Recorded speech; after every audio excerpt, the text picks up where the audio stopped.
These niggas wishy-washy, snitchy like Zagachi. I remember back to days on money in my pocket. Now I'm styling like a rich nigga's closet. Now hear my Samuel L. voice. What's in your wallet?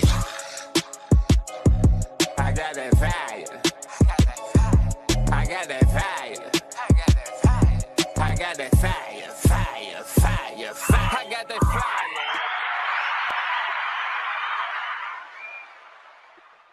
Yes, y'all. What it do? What it do? It's your man, 50 grand Kevin Barnes, the mouthpiece of the movement, the militant with a microphone, aka the Negro Whisperer. Welcome to another edition of the Big Black Sports Show. We're gonna get it in tonight, talk a little sports, have a little fun, and hopefully you'll be enlightened and entertained. You can hit us up, call in, hit that chat room, hit that Cash App.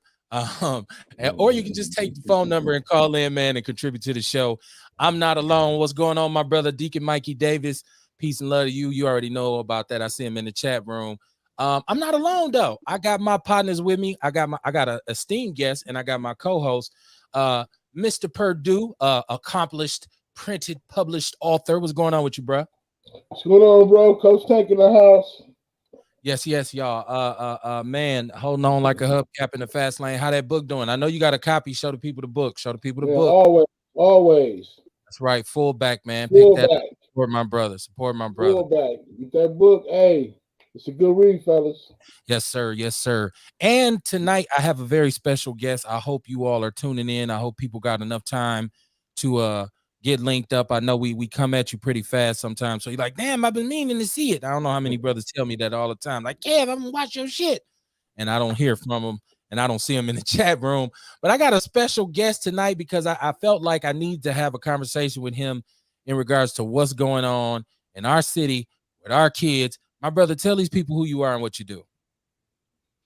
Oh man, first I want to say thank y'all for having me, man. I'm blessed to be part of this wonderful show that y'all airing. You can see I'm rocking my my HBCU, shirt tonight. My FAMU shirt representing for the culture. But I'm Coach Riley, Fred Riley, Milwaukee, Washington, coach, basketball coach, man. Been blessed to be part of that prestige, legacy and tradition over there for the past 10 years. And been blessed to been able to touch a lot of young Black men in our community, and hopefully been able to be an inspiration to them and point them in the right direction, be a vessel for the young men in our city. So I'm blessed. Thank you for having me. Oh, no doubt, man. When I decided to do a sports show, one of the first people that I had in mind to bring in was you.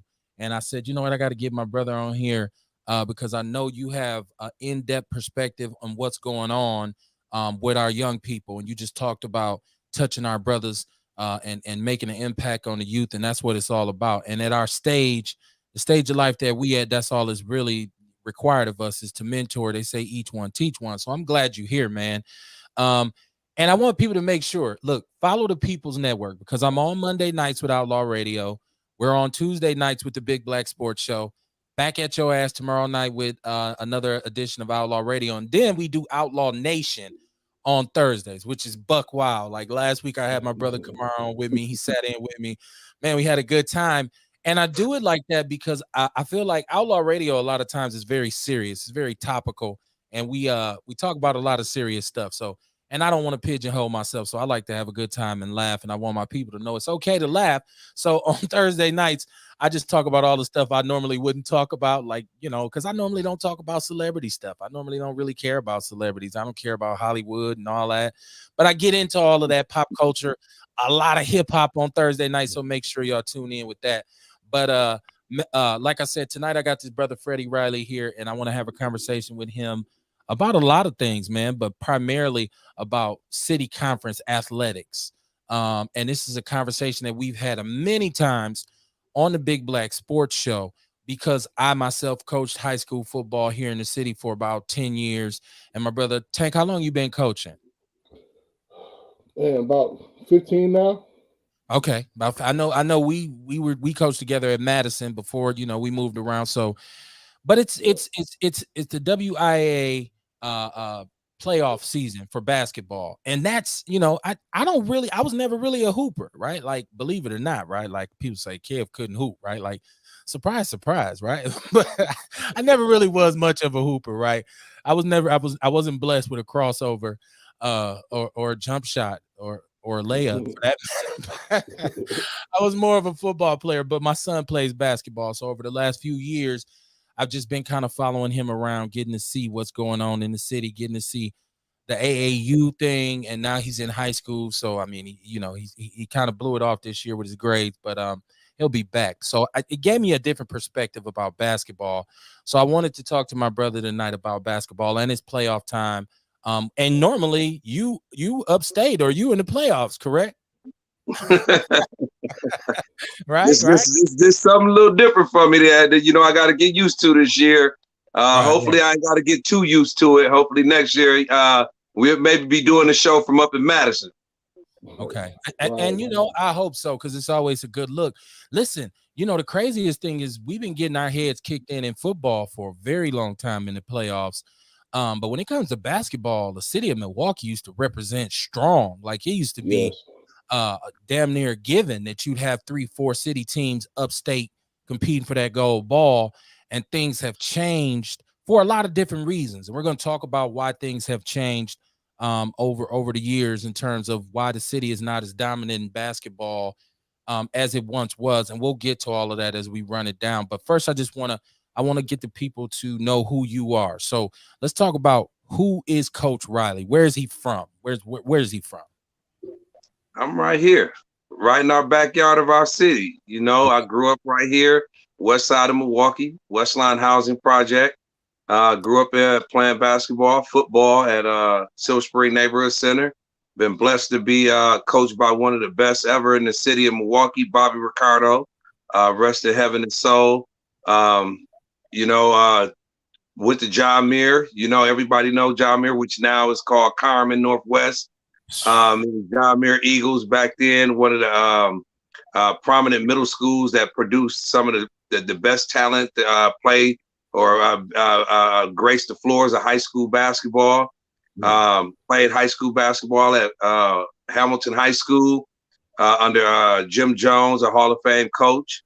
I was all conference player, all state, one of the top 25 players in the state of Wisconsin at the time that I played in 92, from 89 to 88 to 92. Went to college, out west. Was a junior college player. Had quite a few Division I schools interested in me, but like most of our young fellas fall in that gap now. We didn't take school serious. I kind of fell in that trap too, man. And I ended up having to go to junior college route, which for some people that ain't bad. It worked out actually good for me. I needed to learn to take my academics more serious because professional basketball career is not always given. And in my case, it wasn't given. So I'm glad that the junior college route worked for me, where I had time to work on certain academic skills that I needed to put me in a position to get a degree that I fall back on now and use heavily. But left California, went to North Dakota State, where I got my bachelor's degree from.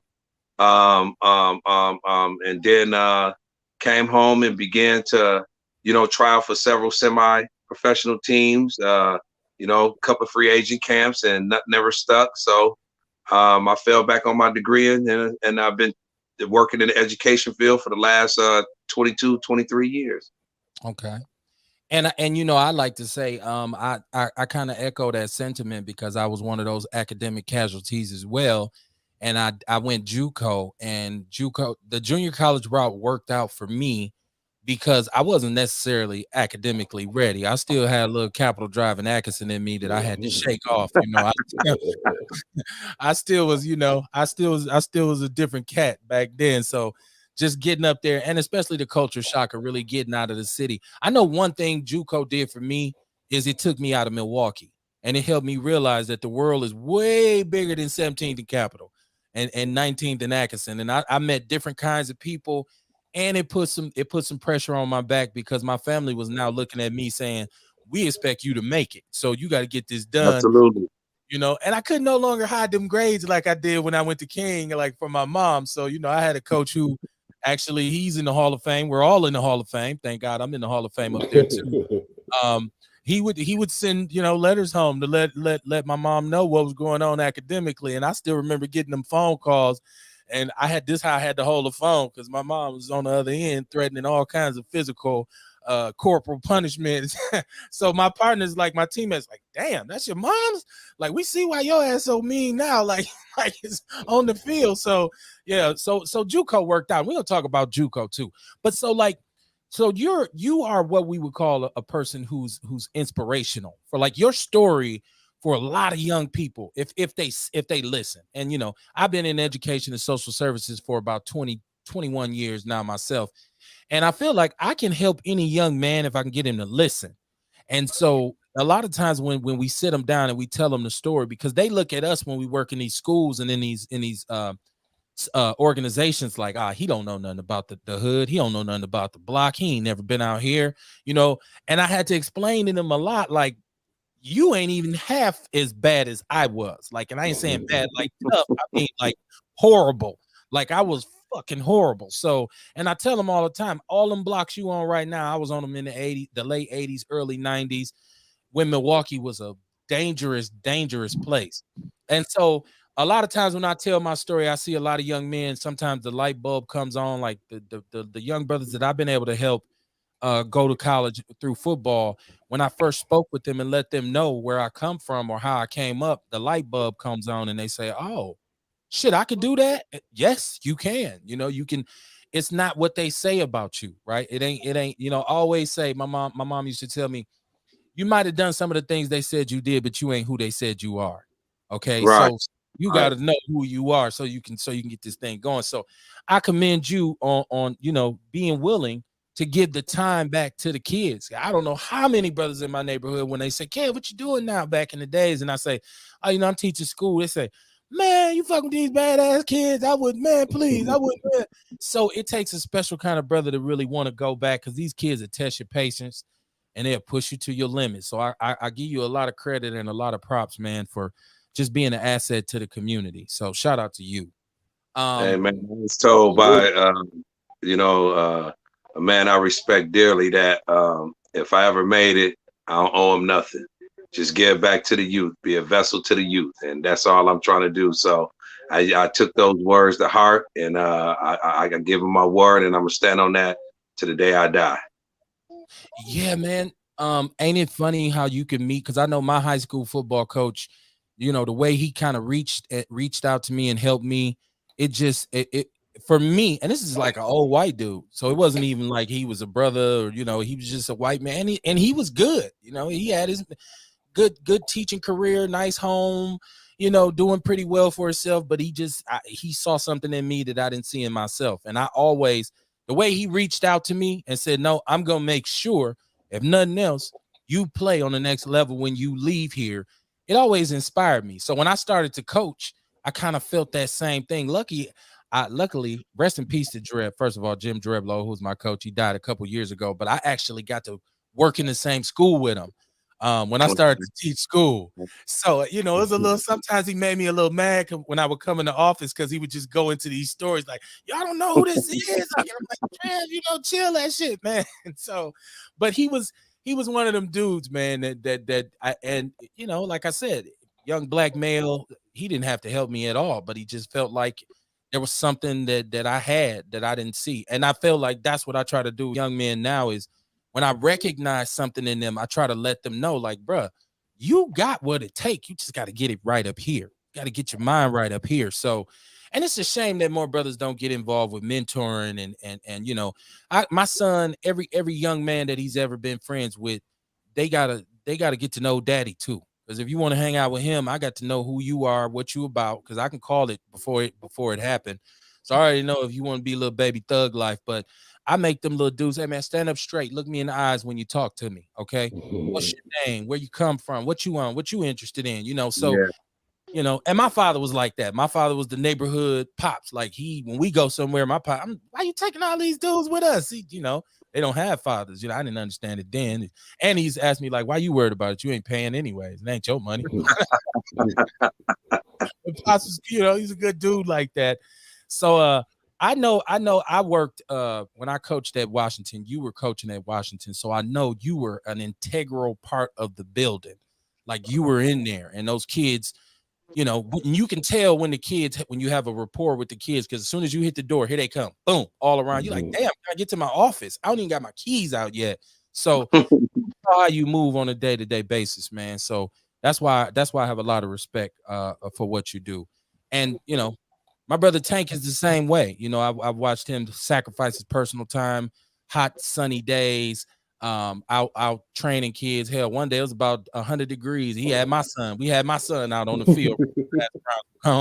So, but we got blessed that day, because guess who we ran into? We ran into the legendary Jim Gordon, the coach from Washington. He just so happened to be walking around the track and, man, stopped and just dropped a bunch of jewels on us and walked away. It was like, damn, what happened? So it was a good day, man. But now you know, you don't have success without haters now. So we're gonna talk about some of your haters. Come with the territory. Come with the territory. And listen, I'm one of them dudes. I like going to barbershop and start some shit, right? Like, yeah, I go in the barbershop, they talk about something, argue about something. I throw something out there just to get them going. But when it comes time for the playoffs, and we're talking about high school basketball, Washington historically has been a contender, right? Since I've been, you know, I don't go all the way back to the days of Lincoln, and, you know, it's been a long time since North was a factor. I said it. If you went to North, it is what it is, right?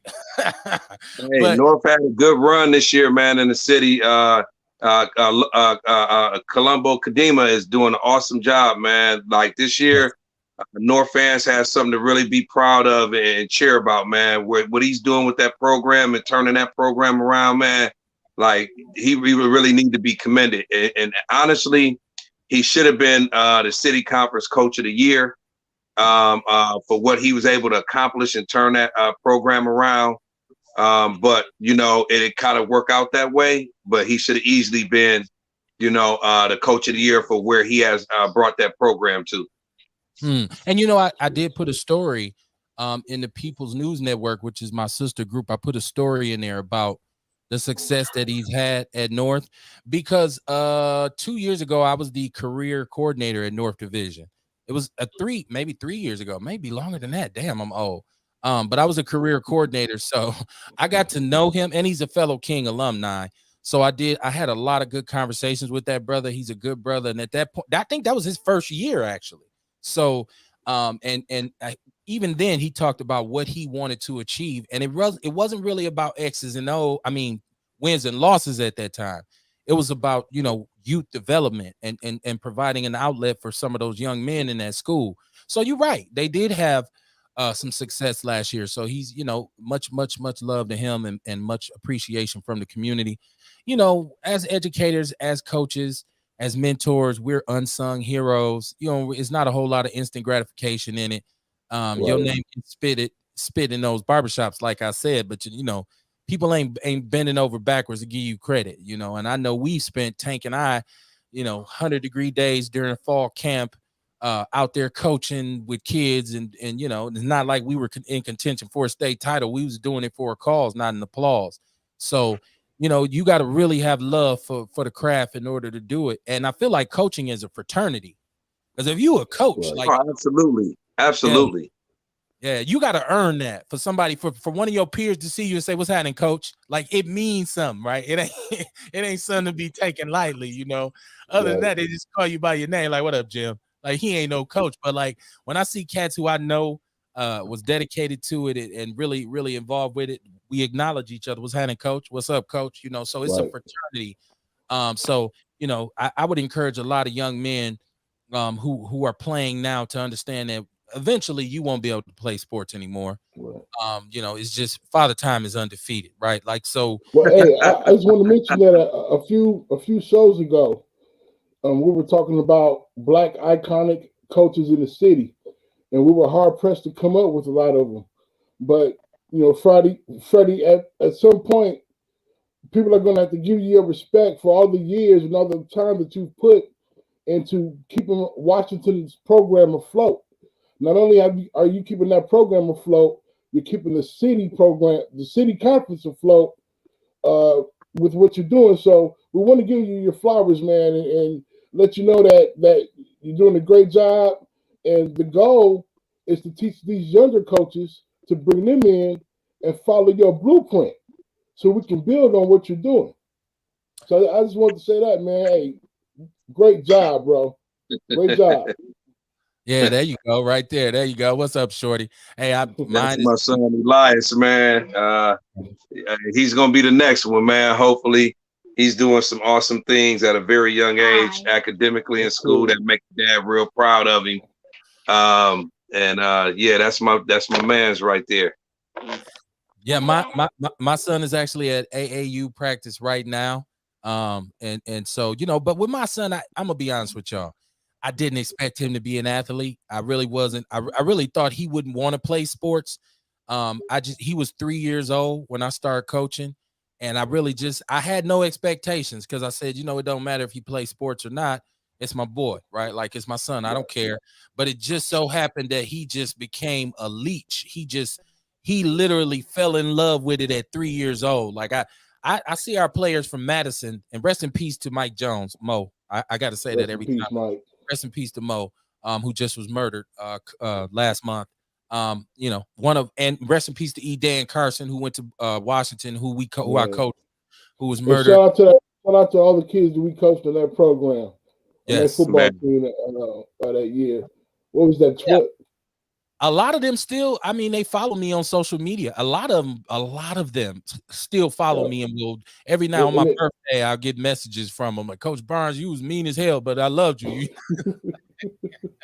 But see, that's the thing where you was talking about earlier, Kev, like, that impact you have on them. These young guys come to us, and they looking for that guidance at a very early age, man. And we have a profound impact on them that they could carry with them a lifetime. And they don't understand it at that point, but you wait until they develop into the young men that they become. And then next thing you know, man, these guys are staying connected to you, always reminiscing, bringing up great times that they had when they were in the program, when you were around, life lessons that you were teaching them. Man, they at the time, it may feel like they were as coaches, it felt like they might take those moments for granted. But no, they getting those lessons, man, because I get that too a lot. A lot of my players reach back and, shoot me a text or give me a call or just be checking up on me. And they love to reminisce, or sometimes I catch myself reminiscing, man. I get to posting things, from my players and stuff, man, because I miss them dearly.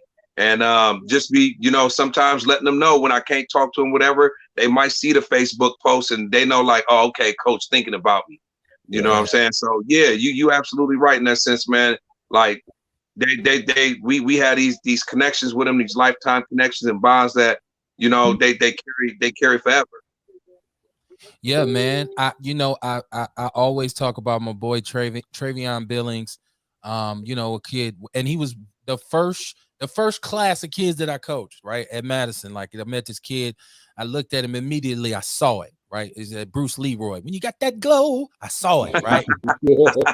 I'm on this kid's heels, right? Like, and over the years, he ended up going on getting a master's degree, and the day he got his master's degree, he flooded my phone. I mean, pictures, thank yous, even to the point where he says, Coach, I never knew my father, never had a relationship with my father. He was the closest thing that I had. And I said, damn, because I never processed it like that. I never thought about it like that. He was in school, he would hit me sometimes. Coach, I'm all right. I'm just broke. Don't even worry about it. I'm at Walmart right now. Go to Walmart. It's going to be some bread there for you. And, so as a grown man now, he's about 25, 26, somewhere in there.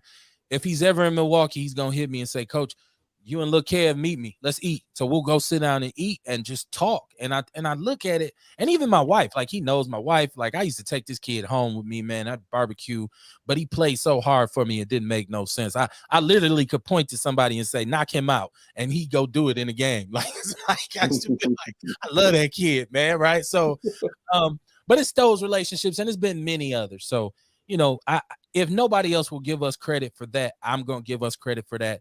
The conversation that Tank was referring to is we were talking about the Hall of Fame, and I've taken a look, and I don't know if people have gone to the website, what is it, Tank? The Wisconsin High School. WFCA. Okay, yeah. So is there, besides my brother Coach Gordon, is there any other black coaches in there? There's quite a few. Jim Jones from Hamilton is in there. Okay. James Gordon is in there.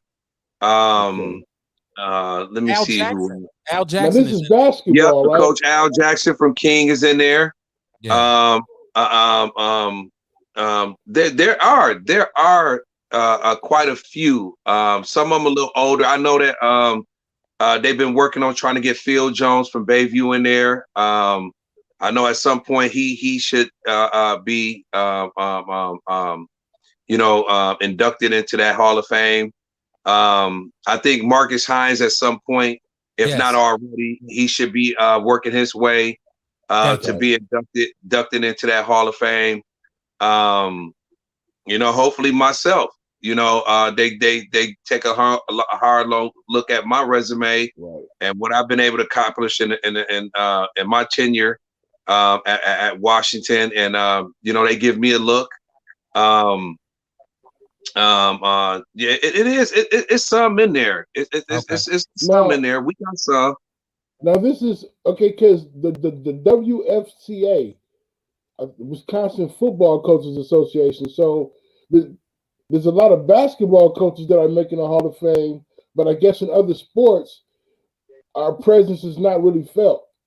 Okay. You know what I'm saying? So it's great to hear those names, the coach just spoke on. But yeah, football-wise, in other sports, it's not many of us that are making a Hall.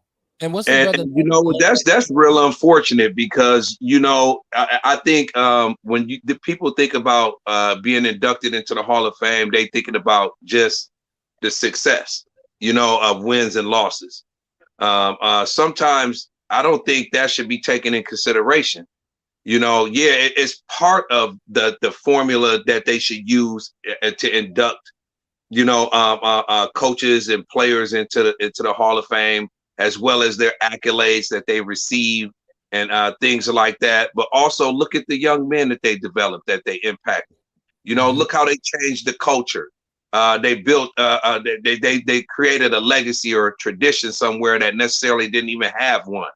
Those type of things should be commended as well. How they built things to, like tournaments and took kids, out of town and created opportunities for these type of young men that necessarily didn't have that opportunity that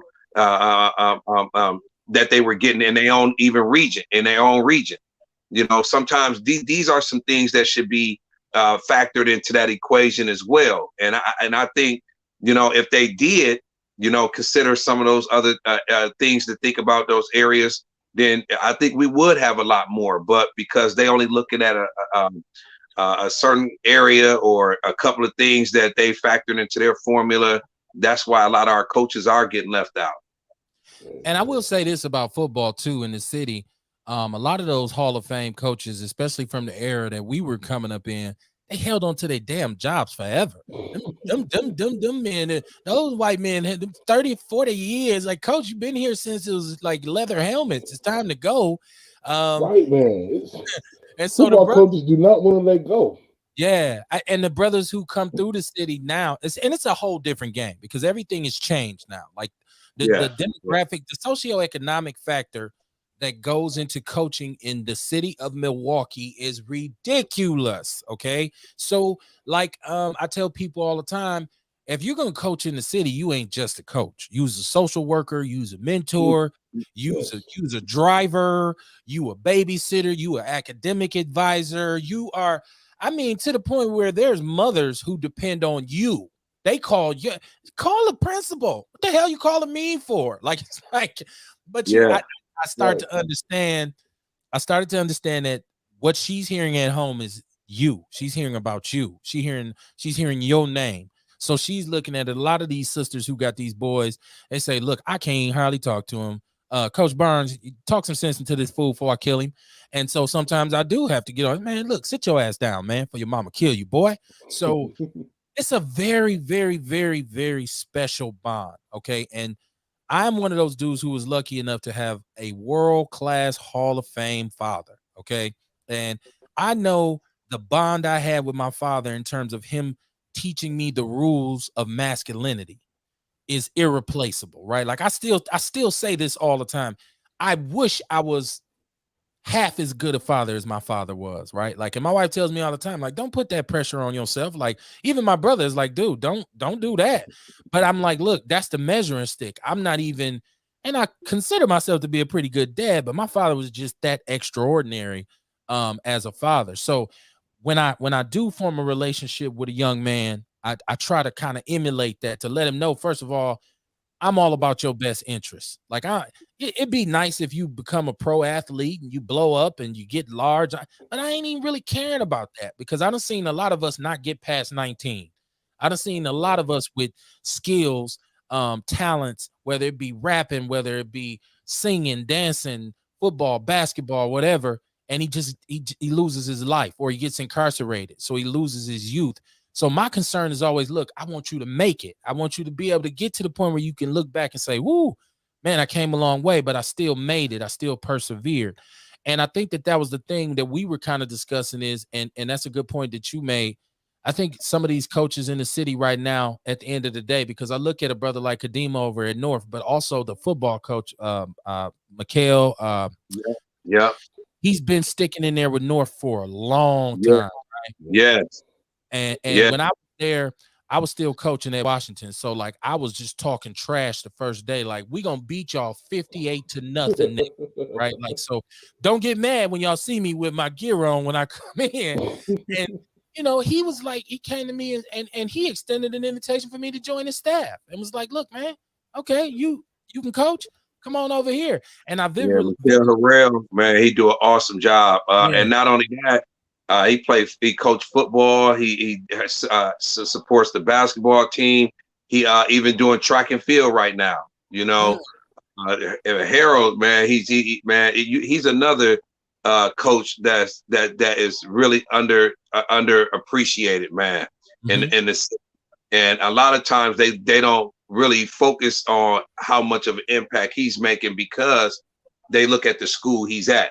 But if people take a close look at North, then they say, man, the reason the impact of those kids or how they impacting those kids and the culture is changing there, it starts with them two dudes.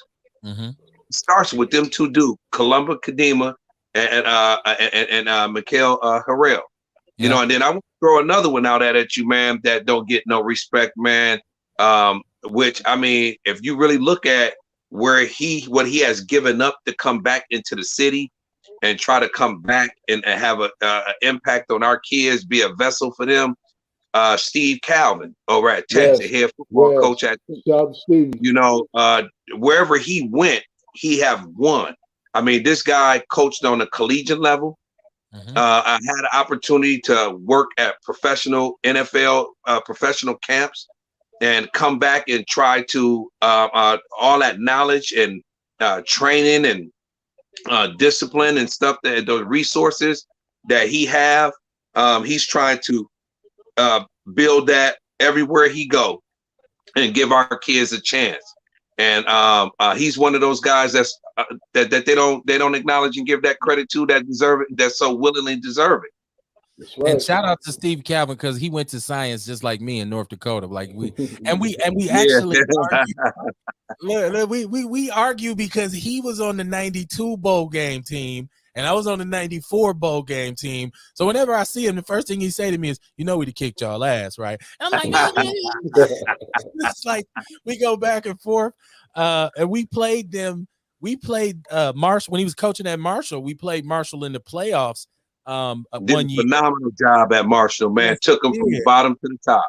And we got they kicked our ass. We had to buy drinks. Myself and my brother Ladella Greer, we had to go to Dale's and buy him drinks after the game. And believe me, the whole Marshall staff gave it to us, man. They just touched it. But that's what I'm saying. That's that brotherhood. That's that camaraderie where we already knew before the game, like loser buying drinks, right? Like, so, so after we got done and they won, and he did it, like you said, he did a phenomenal job. And I think at the end of the day, Steve, he'll get his props. Stevie will get his props. He's a D1 player, and a good dude, man. A good dude.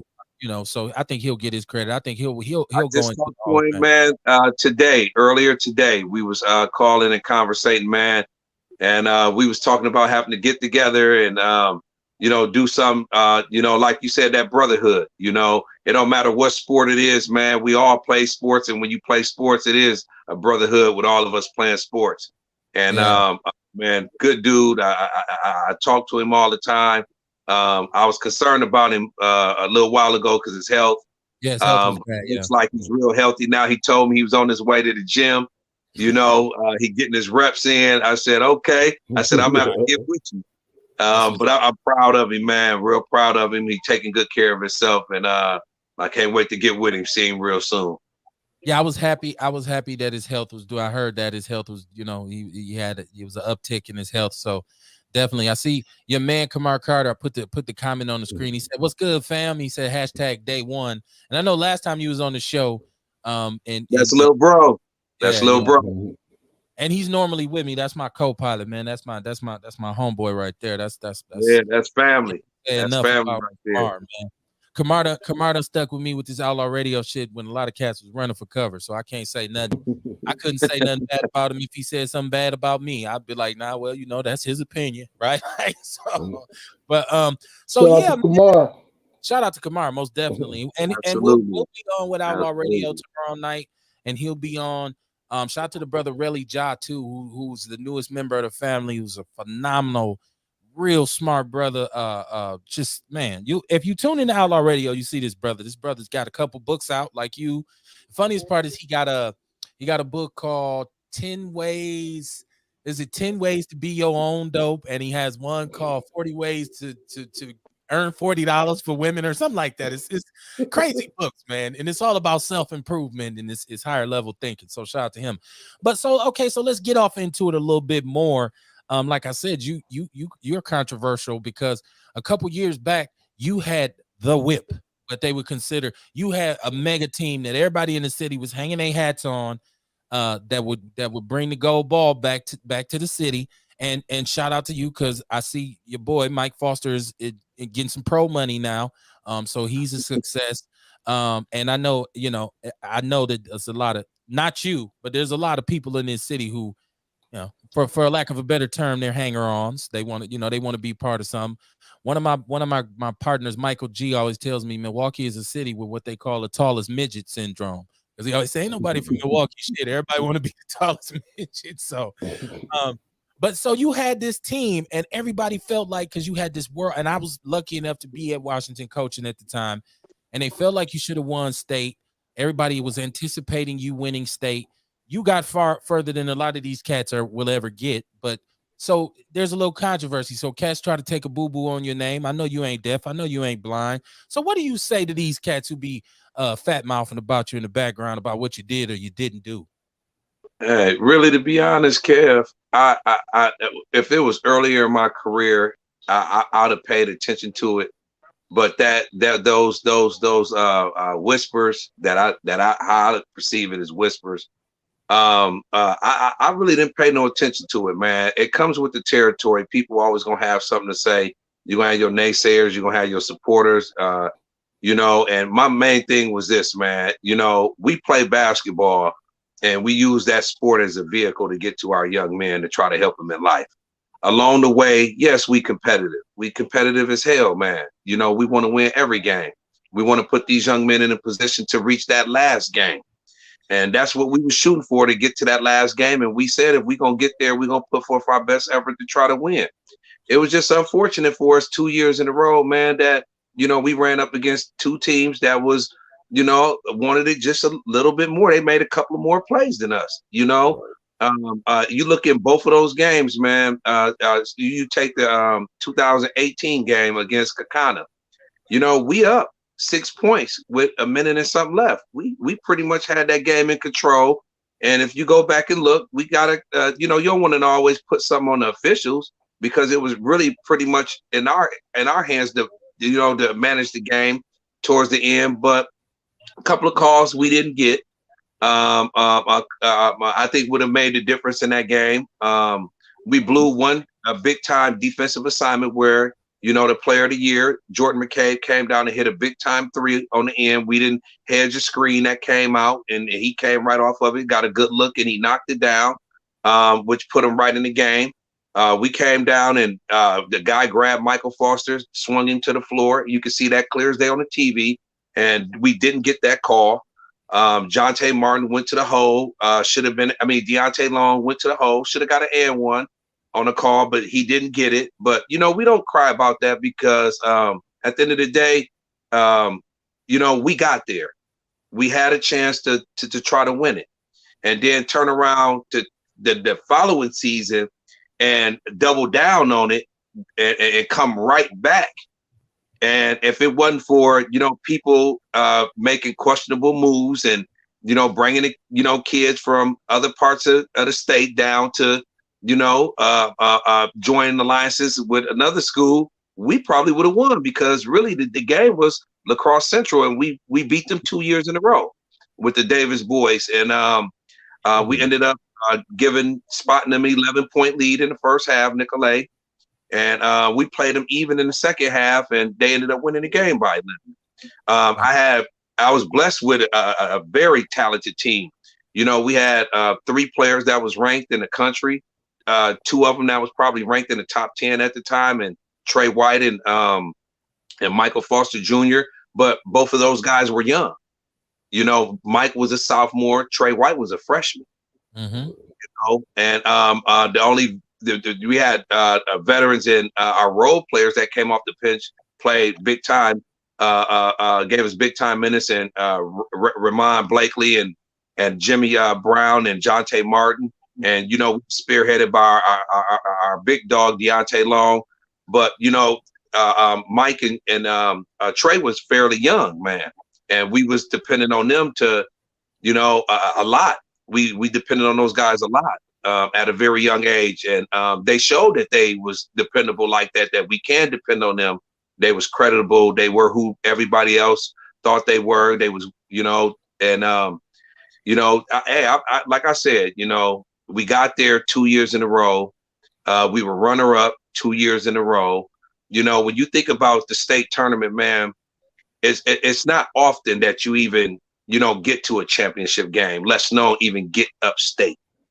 And we were able to accomplish that 3 years in a row, get the state 3 years in a row, playing a championship game 2 years in a row, put our guys on a platform that, guys live for, fight for a lifetime to try to get on that platform. We was there 3 years in a row, and we did good. We represented our city well. We wanted to win it, no doubt. Coaches coaching to win it, players playing to win it. I don't think no player on the team wanted to lose. No coach that was coaching wanted to lose. But it just, the ball didn't bounce right for us for that night for those 2 years. Our first year when we went in 2017, it was our first year up. Guys really never had no experience. Deontay Long, I believe, was a sophomore. Yeah. At the time, he was real young. Jonte was young. Ray was young. We was led by Tyree Ellis that transferred from Rufus King, a tremendous talent for us, a left-handed killer. We had Jalen Stephen Holmes, who was a transfer from MSL, 6'7". Mm-hmm. We had Jordan Densmore, who was a sophomore. He was young, transferred in from Whitefish Bay. We were young, man, but the guys, we knew what we were building. We knew the direction of the program, as far as coaches, The players, the buy-in was there, and I was just proud of the guys, man. And to be honest, I don't know when the next time we might even see the city, get to the state tournament. The way taking 2 years off, and you look at the freshman games now, you look at the JV games now. I was talking to some coaches at the all conference meeting. We had 9 underclassmen who made the all conference team. So we got 13, 12 teams in the conference. That's what, 1 player per team, right. And then you look at the JV, and the conference is going to be so young next year. I mean, it'd be a miracle if you see a team make it upstate next year, right. and even the next couple of years. So, I mean, when people look back and they look back in, the drought of what the city conference might experience in the next couple of years, if something don't happen quickly, people just gonna look back and say, "Wow, man, how good was those Washington teams?" That with the state that was so close to winning it, like a couple of King teams were, like a couple of Vincent teams were. A lot of people don't necessarily talk about how good those Vincent teams were with Marcus Landry and them. They don't talk about how good those teams were with Austin Mitchell Malone and them. That was upstate with King and them. But you have to remember those guys made it to state. Those was quality teams in the city. So no, man, Kev, at the end of the day, I don't listen to that, man. I keep moving forward, try to put my guys in the best position, and prepare to try to make a run at it the next year.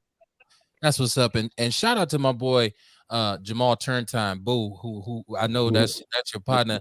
Boo went to science with me, real good dude, man. Him and Dion, them was my brothers, man, in North Dakota. As a matter of fact, and I know I'm sidebarring, but I'm just that type of dude. I remember when I first got to North Dakota, and I was the only dude from Milwaukee. And so all these cats say, "Where you from?" Milwaukee. I'm from Milwaukee. They thought I was from down south because I had gold in my mouth. So they said, this dude got to be, big muscle bound dude with gold. And I'm like, I'm from fucking Milwaukee, Wisconsin. And they just no. And then one of them said, he probably know Boo and Dion. And I didn't know them because I wasn't a hooper, right? And then, a couple years ahead of me. So I never forget, we went to like a party, or it was like in a park, and it was like just in the beginning of the year, and Boo came right up to me. "You from Milwaukee?" "Yeah." "Where you go to school?" "King." "Oh, for real?" "Bah, I went to Washington." And we started right there. And from that point on, they looked out for me. Boo looked out for me. Dion, just my brothers. We ended up actually going to Southwest together later on in Minnesota. So shout out to that brother too. It's a good dude, man. I used to have a good time with Boo, man. I used to go hang out with Boo, man. I actually met my man Calvin, Cal Rafer. Actually met Cal through Boo because Cal was from Kansas, visiting from Kansas. Once again, by me not being a hooper, I didn't know. I've heard of him, but I didn't know what he looked like. And so Boo was like, "You don't know him?" "No, I don't know him." And I'll never forget, he had it was either a watch or a ring from the Final Four from when he was with Kansas. And he's like, I was like, "Oh, that's you." So, and me and him became cool, and we still cool. Actually, he had both. He got the ring and the watch. Okay. I know he had one of them on that day. And like Boo was saying, "Kev, you don't know." And I'm like, "I've heard of you, but I can't, I ain't gonna front. I'm one of them dudes that if I don't know you, I don't know you." Like some just, "Yeah, I know you." No, I'm like, "No, I've heard of him." And he's like, "No, look at his ring." And I remember saying, "Oh, wow." So, and to this day, still cool with that brother. Every time I see Boo, it's daps and love, and Dion too. When I see Dion, because I've never seen Dion. When I do see him, it's just like, man, what's happening, man? And we always laugh. They always bring up, "I remember y'all football motherfucker was crazy." So it's like, yeah, we was off the chain. So yeah, that's my boys too. But yeah, so it'd be a lot of hate, man. It'd be a lot of hate. And I'm gonna tell you the truth. A lot of times that hate be envy, right? A lot of times it's brothers who wish, right? Like they wish, because I remember watching y'all upstate and I seen you on the sideline, you was suited and booted, you had your team out there, you was representing. It's some cats they won't admit it, but they was wishing that because everybody want to be a coach, right? Like every cat who watch sports is a coach for about an hour during the game.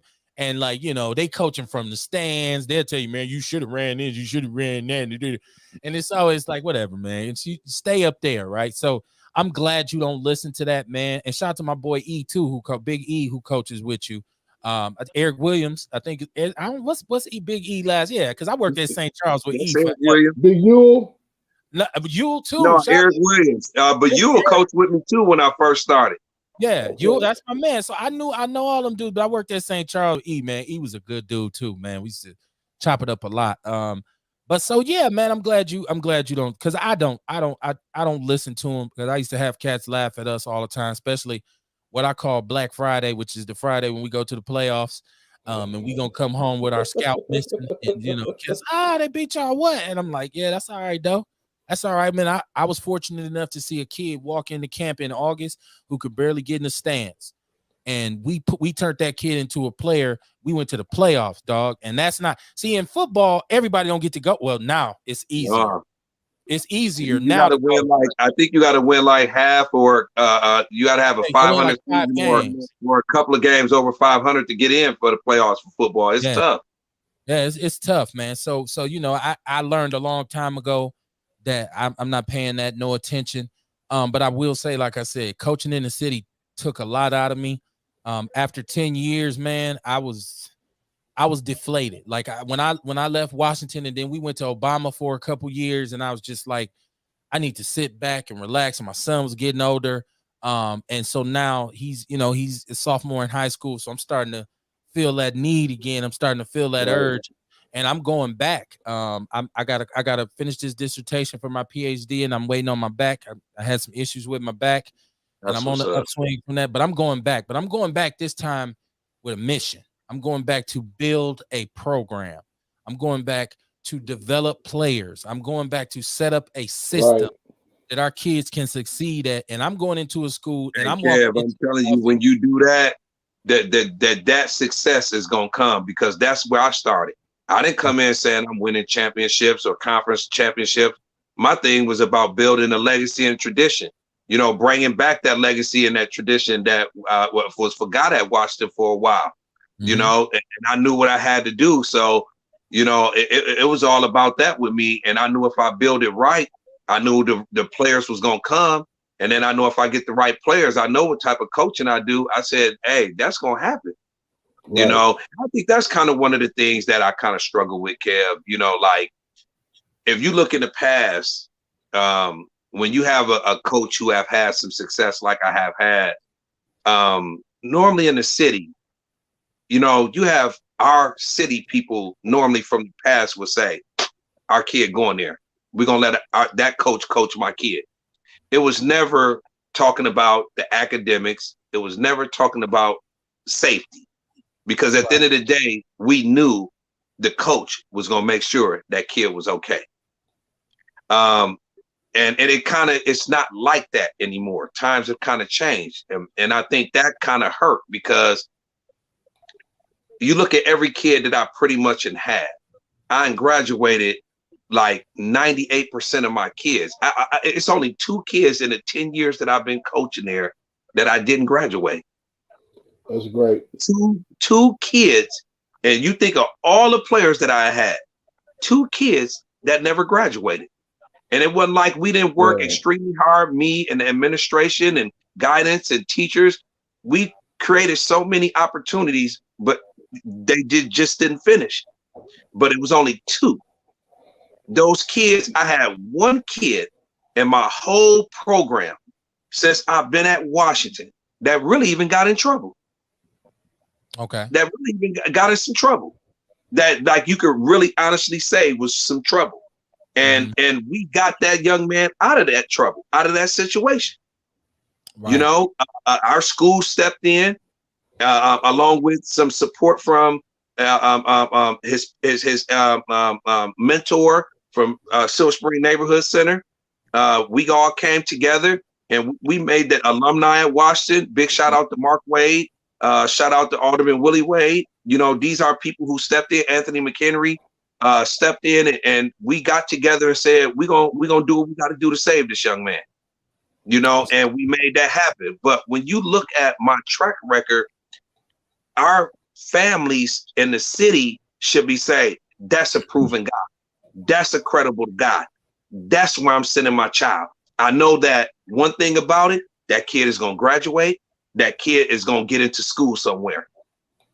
You know, and one thing I can always say about Washington is this, is if you a basketball player or an athlete pretty much in that school, they embrace you. Right. They embrace you. You don't really have no problems. It's if you not an athlete that you can have some, you know, some issues in Washington. But far as if you an athlete, they embrace you, man. You know, and you go down, like I just did a special. BYU flew out here. Brigham Young University flew out here because we had a young man that played for us named Tejon Lucas. Yes. Right. And they flew out here and did an interview with myself and Anthony McHenry in regards to Tejon Lucas, because they were so proud of who Tejon have displayed to them who he was. And yes, a big part of that is his family. You know, mom and dad, Thomas and Marie, they do an awesome job. But then Thomas and Marie put their son in a good position at Silver Spring Neighborhood Center with Anthony McHenry. Anthony McHenry trusted me. He put their son, his sort of like a father figure, his son, Tejon Lucas, in the hands of me at Washington. And what Sherwood couldn't do, we were able to do. Mm-hmm. You know, Tejon came to us with a under a 2-point GPA, short classes. And guess what? We got him together where he has 16 Division I offers and he signs with University of Illinois. Yeah, I remember. You know, and that was because of what we done, what we had to clean up. They say, oh, Washington can't get it done, this and that. Well, look at the history of players who come out of there. You know, They say, oh, they can't make it, the curriculum. You know, I think it comes to a point where people try to look for excuses not to allow certain traditions and legacies to continue. Right. You know, because I would say this though. Okay, I always have to make this point, and because you just said it right now. First of all, I'm gonna say, as an MPS teacher, I vividly remember, and this is before I even had kids. I would talk with teachers, and I would say, okay, well, where your kids go to school? And I would say 85% of those teachers would say some suburban school. And I would say, what? You've been teaching for MPS how long? And they would look at me when I would say, why don't they go to MPS? And they would look at me and say, shit, what you mean? So, and I hope that's changed. But I wanted to say, I coached at Washington. Washington can be a tough building. It's in a tough neighborhood, and you're dealing with some kids that come with some situations, okay? You dealing with some 53206, you dealing with some uptown, you dealing with some kids that's done lived real life situations. Undoubtedly so. But guess what, Kev? Like you said, when you got the men, the mentors put in place that can make that change, that difference, then it can be turned around. It can be. You know, I said, I dealt with guys, man, who came to me, just got out of jail. And guys who had transferred from me got CO from a school, 0-point GPAs, and we got those guys graduated. You know, guys and went off to school in California, went off to school in Illinois, went off to school in Tennessee, you know, went off to school in Florida. You know, I got so many stories that I could tell you about players that played under my tutelage and what they done before they got to me. And you like, serious? You got that done with that kid? I think you'd be hard pressed. I think you'd be hard pressed to surprise me. like serious. I had a kid come to me with a 0.8 from Madison High School. Got kicked out. We got him graduated. He went to school, got him a scholarship down to Florida. Wow. Got him a scholarship down to a junior college in Florida. With a 0.8, and he graduated through our Ingenuity program. So let me ask you this. I just seen the situation play out with Thomas More, and Thomas More had a with no, you're talking about Howard Fuller Academy. Right, and which is, I don't want to tip what I do for a living, but it's one of my schools. So Thomas More had a fight with them. I guess there was a fight. They were allowed to continue playing, and from what I hear, they deservedly so. We got some good kids. But I want to ask you this: is the WIA WIAA an inherently racist organization? And I'm gonna tell you why I ask you that.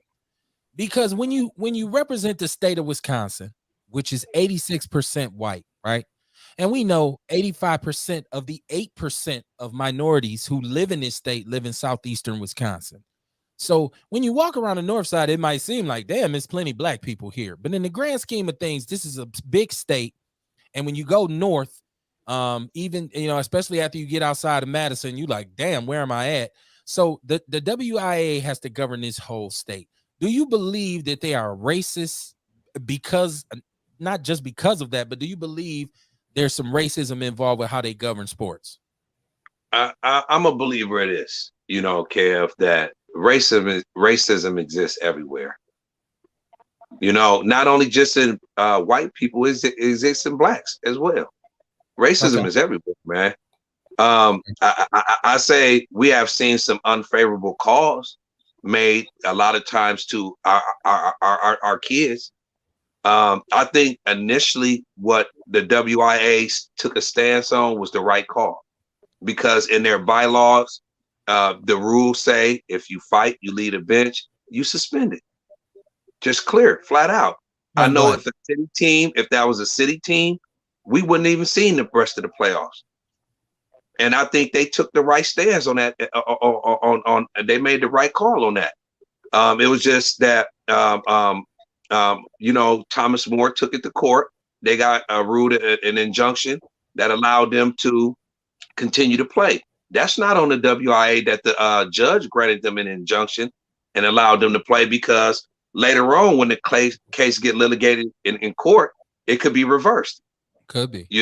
It could be absolutely reversed. And if Thomas More go on to win a state championship, that title keeps, they can be stripped of that title. That's right. So to me, the WIA made the right call on that. And that was the first time that I really felt like, okay, they got it right this time. Because the news to me is the one who fumbled the ball. That's who fumbled the ball. When this stuff first hit the air, they was all talking about what happened at Carmen and didn't want to even bring up what happened at Thomas More. Right. They didn't even want to even talk about that. They didn't want to bring it up. They always trying to talk about what happened over at Carmen. And I'm like, why ain't nobody writing nothing in the Journal Sentinel? Why ain't nobody putting on the news stations talking about what happened at Thomas More? You see clear as day. Granted, I tell you this, the kid from Howard Fuller Academy, yes, he shouldn't have stepped over the kid. I get it. Like the Allen Iverson stepping over Ty Lue. He shouldn't have stepped over him. But you know what should have happened in that situation? The refs blew the whistle, give that kid from Howard Fuller a tech. That's right. That kid have to sit down, unsportsmanlike conduct. He get a technical foul. Guess what? When the kid from Thomas More took it upon himself to make a judgment call to, push the young man, at that point, he's the one that's at fault. He puts his team at jeopardy. You know what I'm saying? They can't blame Howard Fuller. Your kid actually pushed that young man. Was the aggressor in that situation. Started the physical contact. Right. So to me, I think the WIA looked at that the right way, and they made it the right call. But they took it to court, and the judges they saw it a different way. I can't fault Thomas More for what they did, because they trying to do what's best for their kids that did not get involved in that situation. Because there was some kids that didn't leave the bench. Some kids you see on that video that was showing was not involved in that, and you feel real bad for those kids. But to me, just the rules, the bylaws that the WIA is governed by, they made the right call on that. I can't argue that at all. And the reason why I asked that question is because over the years I've heard a lot of brothers express frustration with the we never had to deal with anything with the WIA, but I've heard a lot of brothers voice frustration about some of the way that the WIA governs sports in the state. And there's even let me say this before you go with that.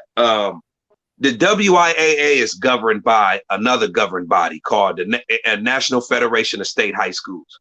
And they are based out of Indianapolis. They control all sports in the United States of America.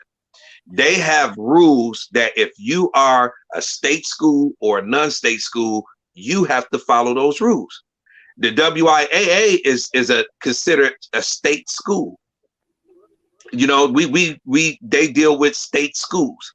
I don't believe we have not one non-state school because we don't have prep schools. You know, the non-state schools are prep schools and things like that. We're not sanctioned, or we don't deal with rules and bylaws of non-state schools. So everything that we fall under the jurisdiction of falls under state schools. Okay. So with that being said, it's like if kid in the 5th year, that kid cannot play in the 5th year, you know, you have to do an appeal, but 9 times out of 10, that appeal is not going to fall through because the way the National Federation of State High School is set up, if you a 5th year, they'll let you play prep. But if you in a state school, we're not going to let you do it. Look how many kids transfer schools and preps. They can transfer schools in the middle of the year at a prep school and go play somewhere else and play right away.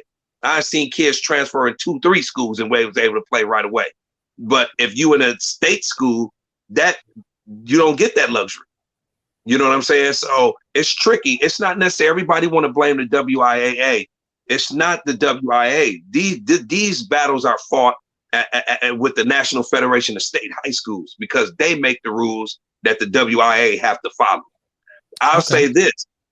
I'll be more frustrated with the officiating, some of the calls, because you'll get 3 refs on the game, and sometimes you get paired with 2 guys or 3 guys never work with each other, and there's a lot of inconsistent calls. You know, so one guy say, well, a slap on the hand, that's considered part of the ball. Well, the other 2 refs should be officiating that the same way as well. One official is letting guys play physical. The other 2 refs not letting them play physical. They call it tic-tac. That's where you got coaches going crazy on the sideline getting technicals. And they say coaches is disrespecting the officials. No, you have inconsistency within the officials. You know, and I think that's where more the frustration lies with us as coaches is against the officiating, not necessarily the rules of the WIA, because we know the rules. The WIAA, we take tests every year. You know this, Kev. You got to take a test. And most of this stuff, you govern by the National Federation of State High Schools, man. So I don't get frustrated with the WIA because I understand that they govern by the National Federation of State High Schools. I get more frustrated with the officiating, the inconsistency amongst the crews. My goodness, let me tell you, the coaching staff that I was on, we were known by referee crews. We were infamous. You did not want to be on our sidelines because we get some crackerjack referees. I've had referees basically turn to me and say, we can just meet in the parking lot after the game, of which I was ready to do. Like, we ain't even got to wait. Let's just do it right here. Wait, what we waiting on? I mean, I've had referees that I've worked with when they were kids at St. Charles, and I know for a fact that they never played football ever, and they were referees. Yeah. I one time I talked to a ref, and I'm looking at him, and I'm saying, if that ain't yak I smell, my name ain't this brother was yacked up. I ain't, it is what it is. Or how about an official that just don't like that school, and because I don't like that school, I'm never giving y'all no calls. Or I don't like y'all, because last time I was on y'all sideline, and we would get that a lot, where the game would start and they would come right to us and say, look, we ain't going through what we went through last time we was on y'all sideline. and we'd be like, if you do the same shit you did last time, you gonna go through it again, right? Like, so that is a very, very good way to put it, to separate the officiating from the WIA. I'm glad you was able to clear that up.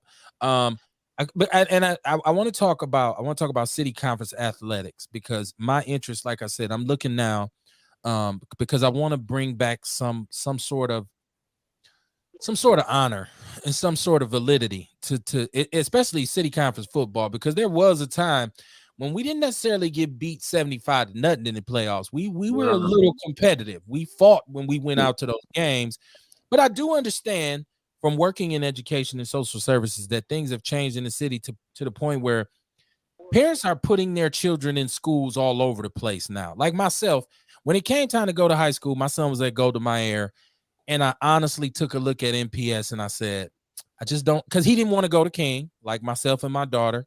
And I didn't really want him to go to Riverside because I felt like it was too far away from us. I wanted to be close to him, so if he act a fool, I can put the hands on him. But I said I can't send him to MPS, so I ended up sending him to a private school. So he goes to a private school right now, and it's not necessarily a knock on some of the individuals in the schools, because from my teaching and just knowing working in the schools, I know there's some very hardworking, dedicated individuals in those schools who don't want nothing but to see these kids succeed. But I feel like it's so many other failing mechanisms in the city that our kids kind of fall into these traps in the city, and it kind of bleeds over to the schools. Like I never forget when I did work at North. The first day I'm supposed to report to my building, I hadn't even crossed center yet, and it was just a big ass fight in front of the door. I'm talking about, and these were parents. These wasn't kids. These was parents, right? Like, so I'm looking and I'm saying, damn, they fighting already. And I just so happened to know one of the sisters who was in the fight. And I got over there and I said, what you doing? And she said, these hoes trying to jump my daughter. And they was, and I said, Lord have mercy, I ain't even gotten in the building yet. So the first 2 hours of my first day there was spent sitting down giving a statement to the police about what happened. So our kids' socioeconomics kind of indicate, when you spoke about earlier, you said back in the days, like, and we neglected to talk about the brother who was at Lincoln back in the day, Smallins, I think that was his name, who was Hall of Fame, who won all the state titles. But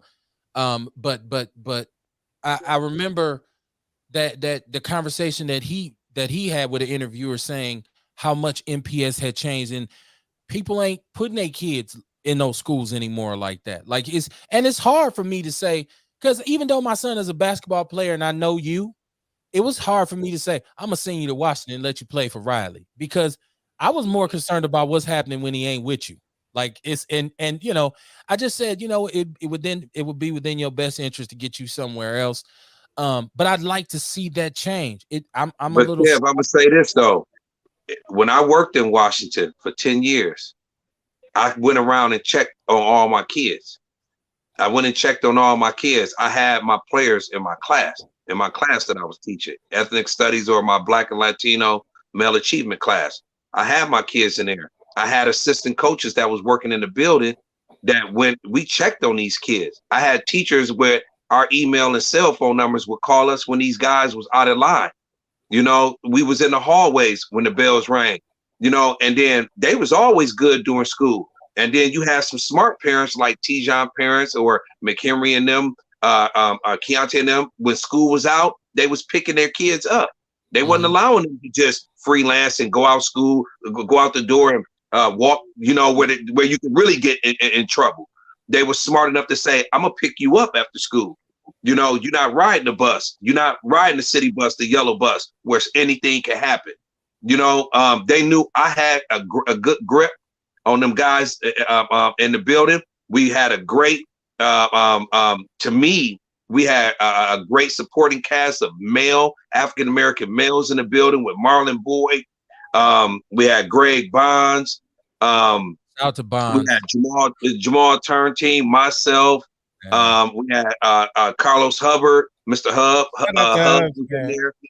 You know, and we could go on down the line of a lot of strong African-American males. Ralph Davis, before he passed away. Oh, rest in heaven, his soul. Man, we had some solid African-American males in the building that wasn't having it. Kevin Jonikin was in that building.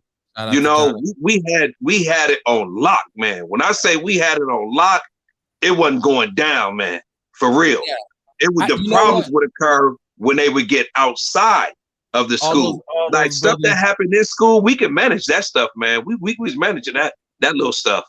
All those brothers who you just named, I had nothing but love for, except for one. I'm not gonna say his name because I ain't into negativity, but your experience with him was probably a little bit better than ours. This brother was, he was a different kind of individual when we was there. He's really the reason, because I'm gonna tell you like this. When we were there, we went to the playoffs 3 years in a row. We were credible. We made the team a factor again. Since we left, and he was one of the main reasons we left. And I ain't talking about Coach Ralph, because that was my man. Rest in peace to him. I ain't talking about Bonds, because that's my man. I talked with Bonds at Webster. I sure as hell ain't talking about Boo. I ain't talking about Hubs. Fill in the blank. But some of us, okay, some of these brothers with these jobs, once again, I'm gonna keep it positive because I got you on here. If this was Outlaw Radio, I feel you. So decide for a child of God, but I ain't gonna do that. I feel you. Now I got Ernest Walker. I got Ewok. Hold on. I'm sorry, Tank. I didn't mean to cut you off. Ewok, who's a supporter of the People's Network, says that's kind of passing the buck by saying don't blame the WIAA. They still own some of the problems. 0 free passes, Kev. So he's saying he feels like we're kind of skirting over the issue by saying don't put it on the WIAA, and that's where you see opinions vary in that regard. And I'm gonna have to agree with. I wouldn't say we passing the buck, but I would say the WIAA in some instances can be a little problematic too. But so I mean, can we blame somebody who didn't make the rules but are required to follow them? That's like when you go to work. You don't make the rules at work, and if you're a manager, you just got to enforce the rule. Right. And then when people don't enforce, did not, following the rule, you have to enforce it and give them a penalty. The WIA is just managers, man. They manage in the National Federation of State High School rules. Mm-hmm. Coach, so when the WIAA does make rules, because they do make rules, they change a lot of rules. Is that coming from the higher ups in Indiana? Absolutely, man. That's why we got to constantly keep taking those tests. That's why we got to constantly, because they change the rules all the time. The National Federation. And think about this. Every handbook you got, what symbol was on that book with those rules? National Federation of State High School.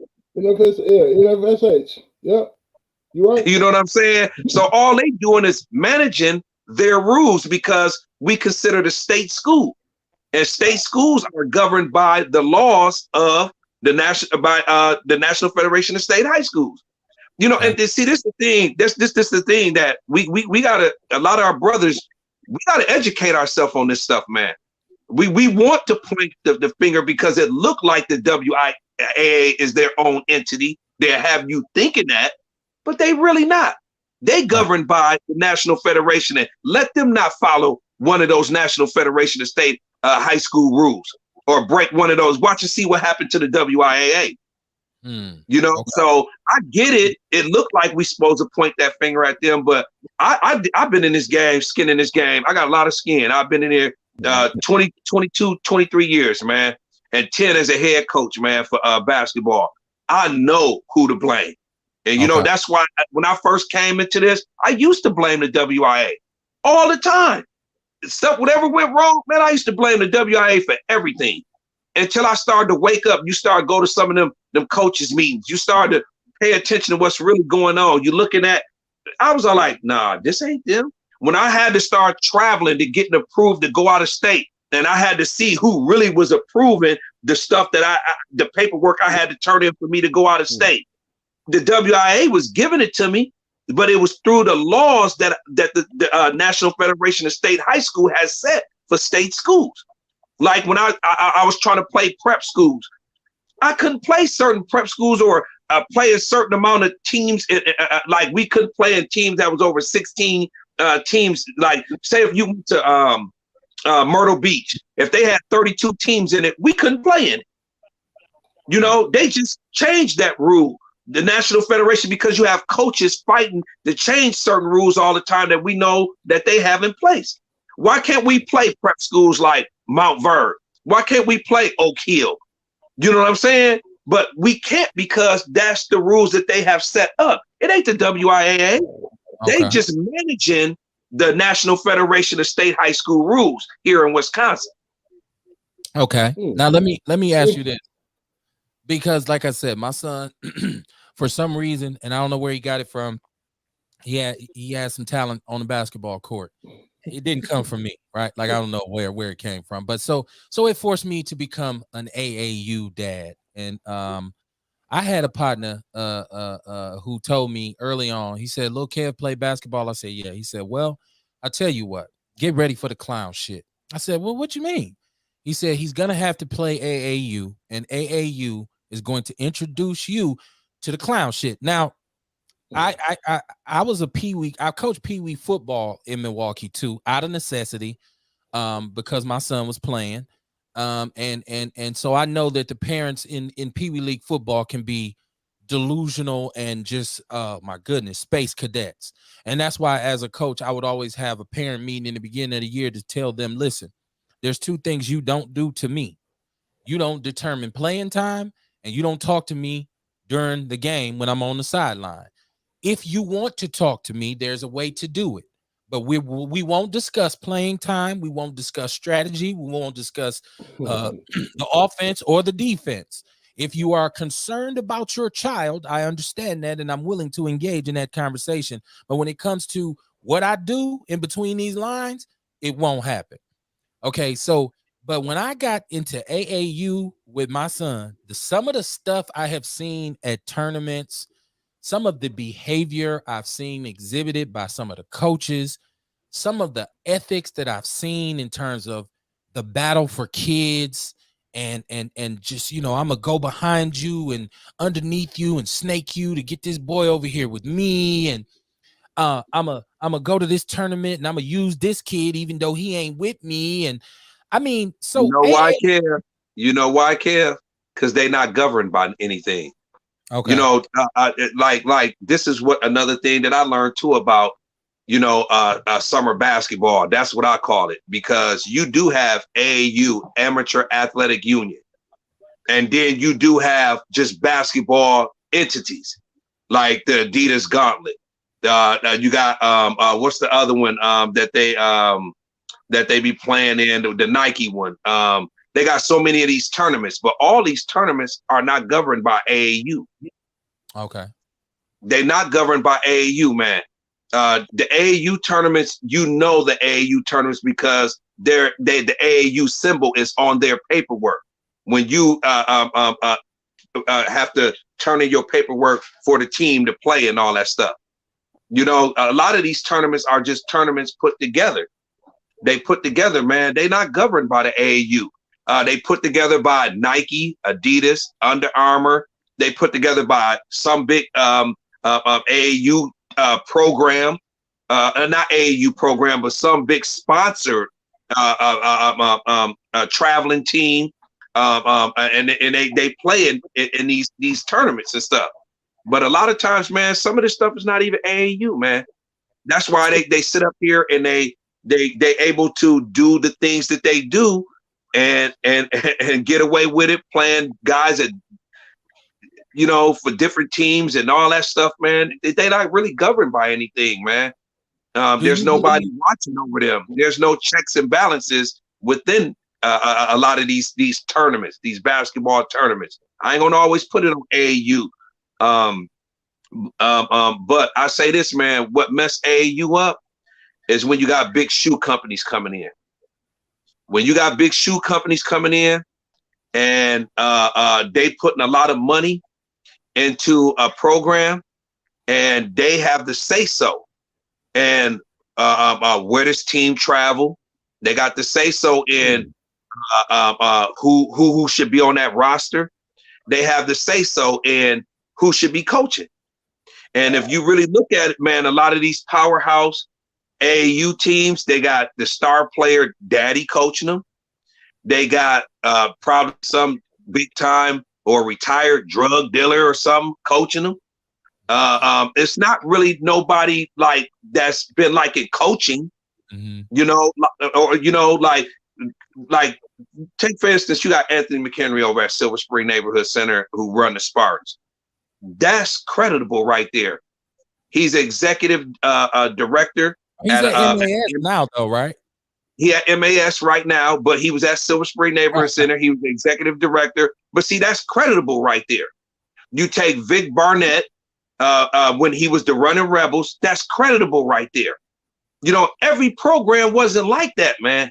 Okay. A lot of these, when you start playing some of these teams from out of state and you start to recognize who they coach was, and this dude was, hustling on the side, man, and doing certain things, man. I get it, he trying to clean his image up and do something for his community and all that, but the family gave that dude the power, because if I got the power to say where this dude gonna go and the family gonna listen to me, I could go to Nike and say, hey man, listen, I got this kid here, and if you give me 300,000, 150,000, you pay for this and that, you fund us with clothing, apparel, whatever, shoes, hey man, I can put some players together.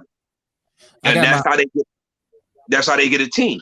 I got my homeboy Michael G, who coached with me. I Mike. He coached with us at Washington. Big Mike. Yeah, Big Mike is in the chat room. He said if it's out of Indy, why is Indiana and Illinois rules different? From transfer rules to amount of games you can play, et cetera, et cetera. I think he's talking about the governance. Listen, I feel him on that. I feel him 100%, because you know what? Like when you get to Chicago is a little different. They not necessarily a state school or a non-state school. They given permission to do both. That's why you see us. We was able to play Simeon when they came to Washington, and then Simeon go to the big tournaments and be able to play non-state school, in those big tournaments. They given that flexibility to do that, but that didn't come through their association in Illinois. That came through the National Federation of State High Schools, who cleared them to do that.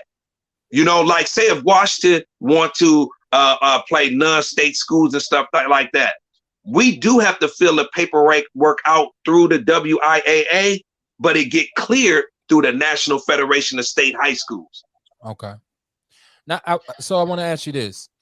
Do you think... And the only reason I knew that, Kev, is because when I had those teams from 2016, 17, 18, and 19, is because, we was traveling to California. We was traveling to Vegas. We was traveling to Chicago.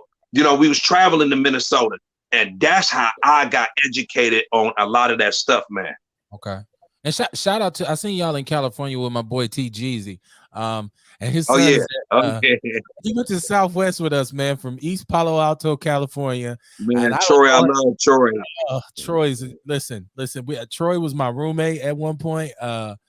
Good dude at heart, but I know he's probably we all done got older. Troy's a wild boy, man. That's California, man. That's California.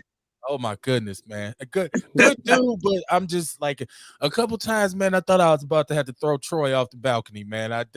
Brother's a good dude, and his son goes to Oklahoma State, and so his son is Oregon State. Oregon State. I'm sorry, you're right, brother.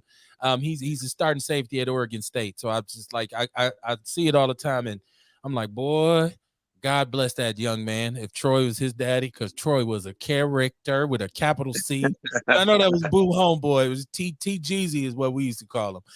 But I wanted to ask you, with the way it's structured right now, and opinions vary on this, but I feel like AAU sometimes is counterproductive for city conference basketball. Do you believe AAU has had a negative effect on city conference basketball?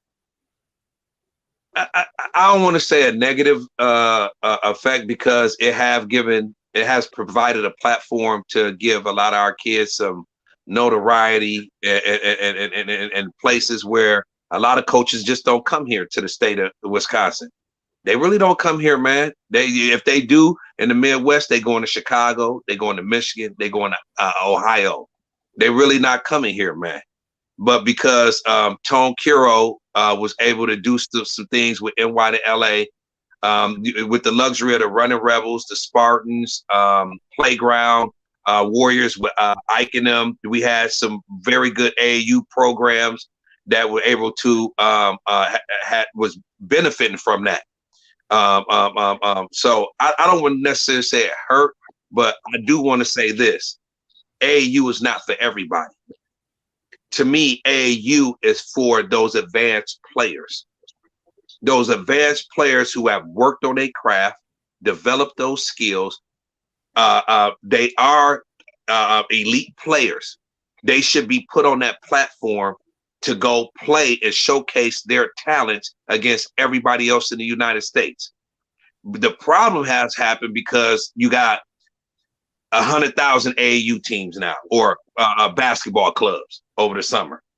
And now you just got any and everybody playing. Right. AAU or that basketball clubs that's playing, them should be for 3-star athletes that's teetering to the 4-star, and 4 and 5-star athletes. If you a 1-2-star or just a solid 3-star athlete, you really shouldn't be playing AAU. You should be going to camps. Okay. You should be going to camps, building your craft, learning how to be disciplined and structured, and get a routine down, understanding what it takes to become that 4 or 5-star athlete. And then you still have coaches that be at them sanctioned events coming to the camps, you know, but I think they should be at those camps allowing themselves to be developed. When I was growing up, man, you know, we went to camps, man. We went to 5-star. We went to Metro Index. We went to BC. You know, we went to ABCD camps. You know, we went to camps, man. You know, you know, and maybe because we only had 2 AAU teams in the city at that time, where everybody couldn't get on one team, you know, where you had to really be good to play on those teams. But now with so many teams, man, I think that is what's making it watered down and not beneficial, because you got these programs charging families $1,200, $800, $1,200, $1,500, $3,000 for this kid to play. And then guess what? The family still got to pay for meals on the road. Still got to, you know, give them money for this and that. And then at the end of the day, your kid been playing in that program since they've been like 8, you know, 10 years old. Today 17. And the kid didn't even get a scholarship at the end of the day. They just traveled, had a good experience. But that's because they those 2-star, 1-star, 3-star athletes. That ain't what them high major schools looking for. That's also so they going and playing in front of Kansas. Yeah, they going and playing in front of Michigan. Yeah, the kid is coming back and tell you, guess who was at my game and this and that. But they not looking at you. Right. They not recruiting you. That was another thing that I've seen with AAU that bothered me, is that the fees are so astronomical, and there's no audit. There's no, if you can see, I'm one of those parents who like to know where his bread's going. So if you're going to tell me you're going to charge me this, I want to know where that money at, especially if by the end of the year you telling me we got a tournament coming up and I need $60 from you. And I'm like, well, hold on, player. What's the 800 I gave you for? And like I'm saying, you saying, okay, well, we had to get uniforms and yada, yada, yada. But then you asking for the uniform back. So I'm like, this ain't fiscally responsible. So I think that's what I was talking about, Kev, when you got 1,000 teams and they selling at the parents like, you know, I got this and I'm doing my own thing. No, don't go play over here. Don't go play over there.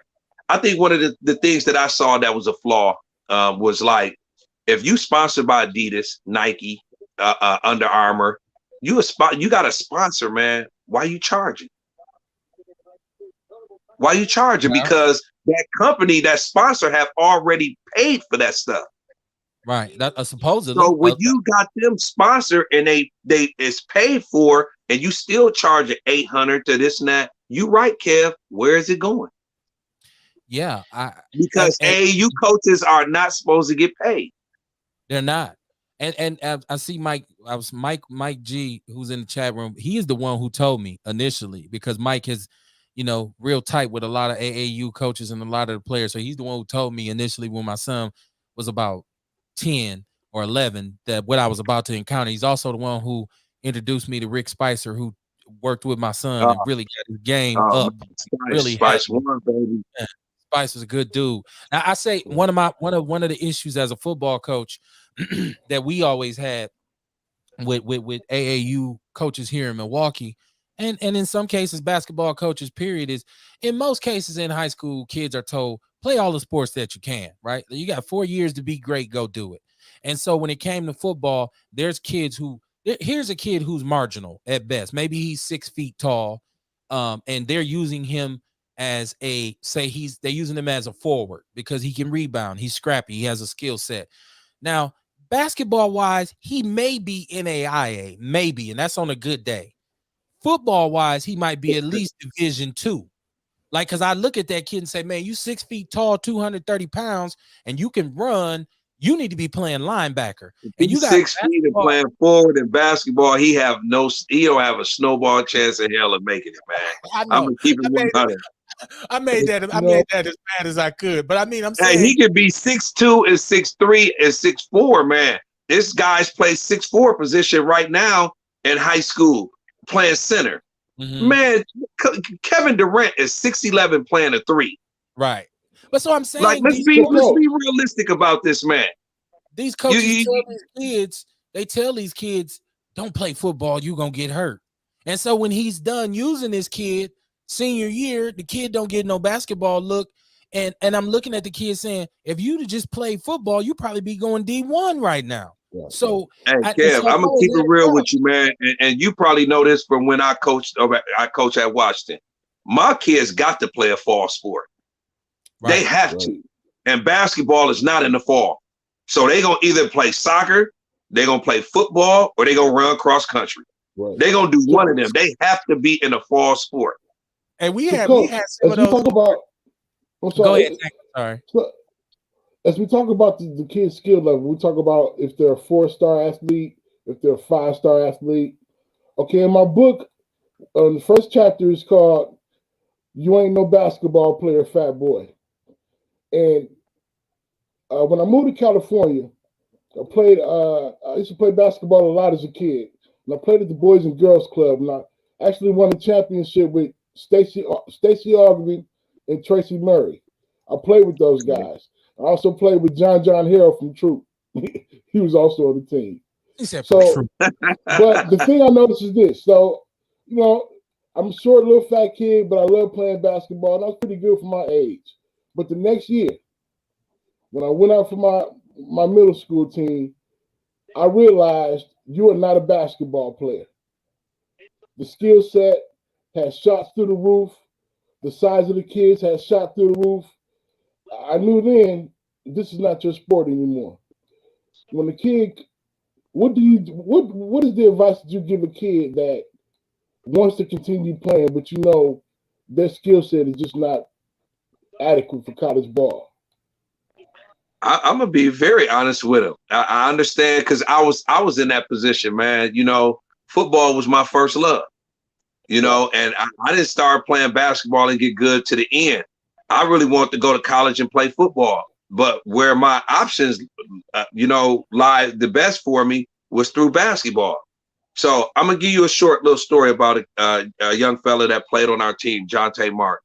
We went out to California and played in the St. Hope Elite tournament, and we had De'Aaron Fox and Garrett Temple there. And then they had a football coach, assistant coach from LSU. And he looked at Jonte Martin, and he looked at our team and said, man, this is a college team. Where y'all get these dudes from? Because we had Kevin Clements and, Deontay was big. We had some big dudes, man. And he like, man, where you get these football players from? And he said, I'll take him right now. Number 23, I'll take him right now to LSU. He'll be a star linebacker. He was talking about Jonte Martin. Guess what I told Jonte Martin? You need to play football, man. I said, you need to, understand basketball is your passion, but you need to play football. And then the following year, Jonte went out for our football team. But Kevin Clements played football for Washington. I'm one of them coaches, man. I'm not, because I played football. I like you said, Kev, I was told growing up, play all the sports. All the sports you can, man. So I would encourage all these young fellas, man, like, I get the sport that you love, but you got to weigh your options, man. Where you going to go to school for free at? I'll tell you about Jonte Martin. I got a story about Jonte Martin, though.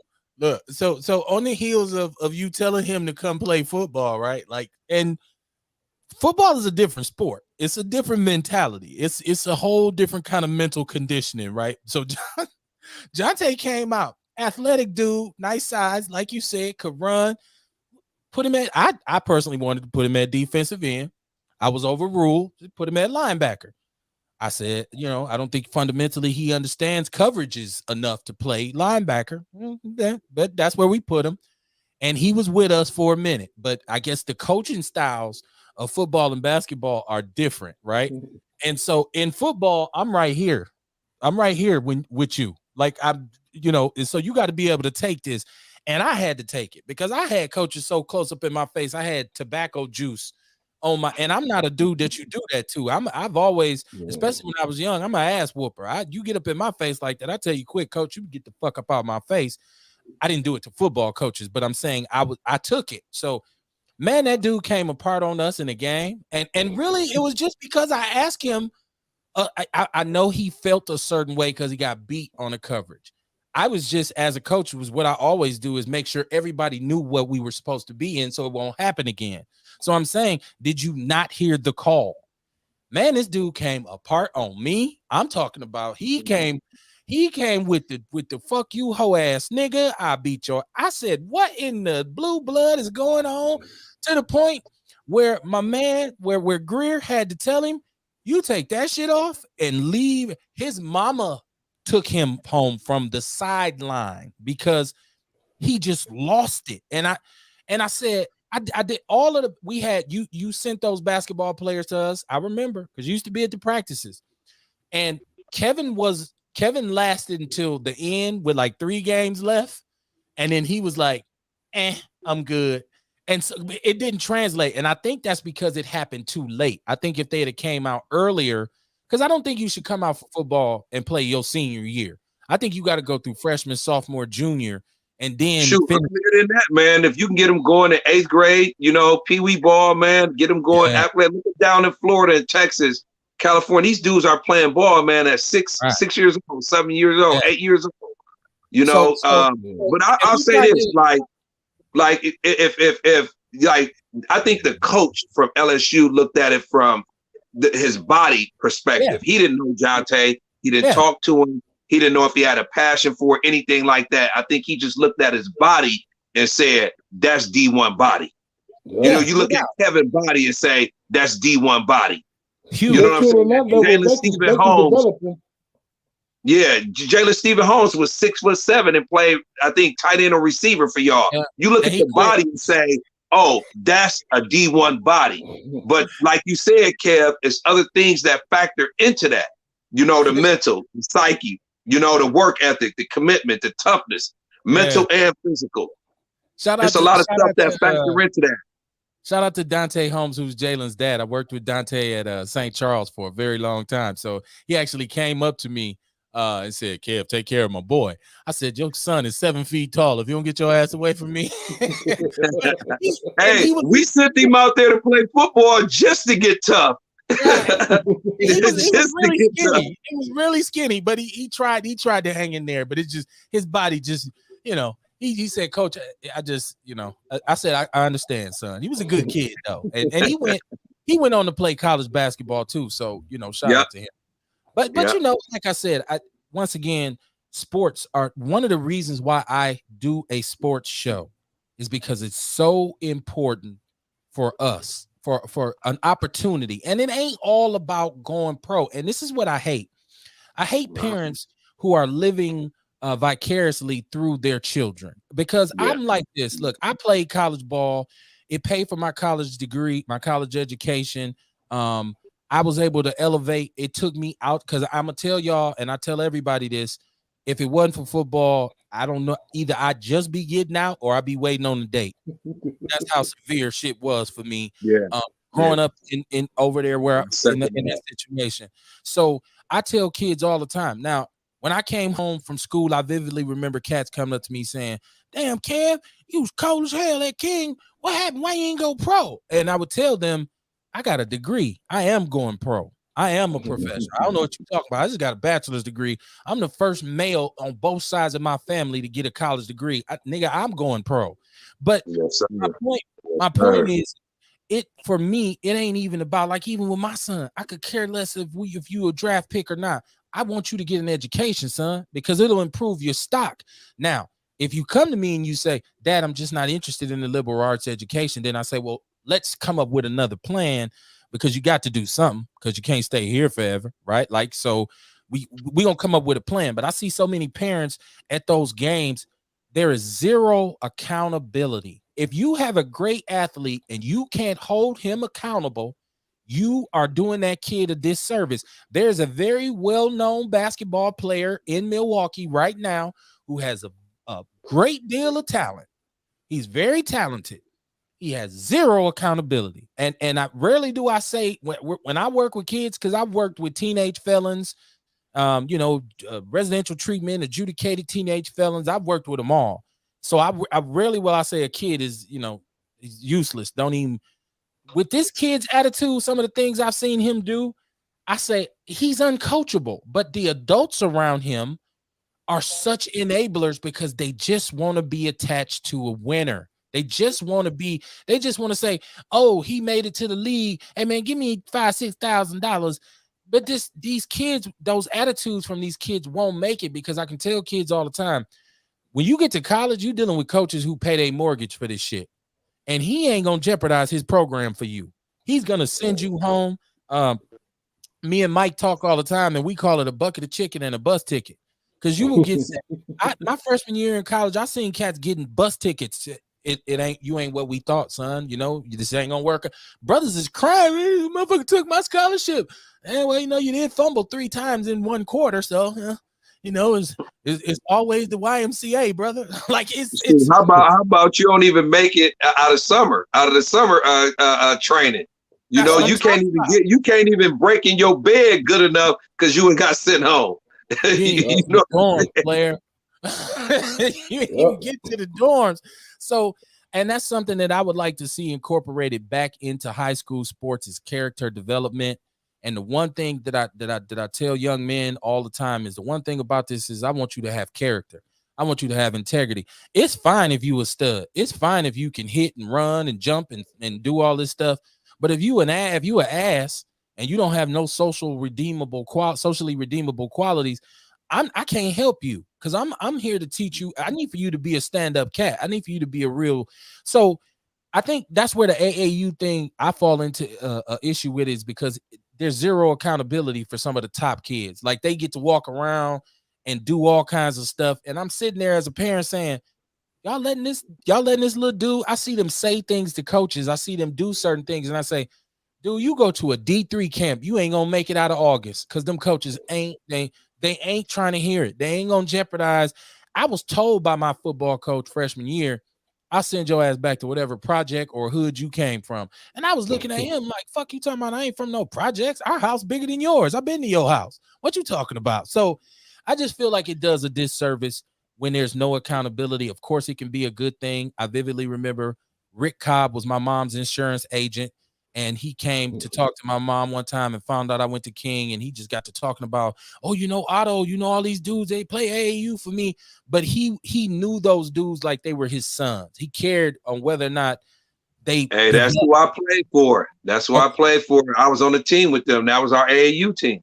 Right. Brian Curry, Otto McDuffie, Jamie, they played with us, Rick Cobb, U.S. Leather and haircuts. That was our team. Rick Cobb, Will Allen, that coaches Ryan Marimke, dad Bill Marimke.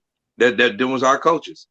Yeah, he was my mom's insurance agent. And I remember when I signed my letter, and my mom was telling him, he was, oh, young man, you go to Kingwood. Do you know? I'm saying, yeah, I know these dudes. And I kept telling him, I don't play basketball. He just kept talking to me about basketball. I'm like, bro, what part of I don't play basketball do you not understand? But my point was, he cared about those boys.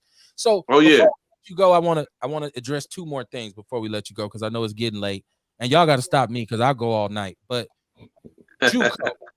JUCO, like, this is right now, I see a lot of kids from Milwaukee going to JUCO, and I hear people say, oh, he only going to JUCO. JUCO sucks. JUCO is not a good thing. JUCO is bad. Now, like I said, JUCO worked out for me because it fit where I was at in my life, and I went to a top-notch JUCO program. So I went to a very structured program, and Coach Richmond, Dr. John Richmond was the president of the school. He just retired.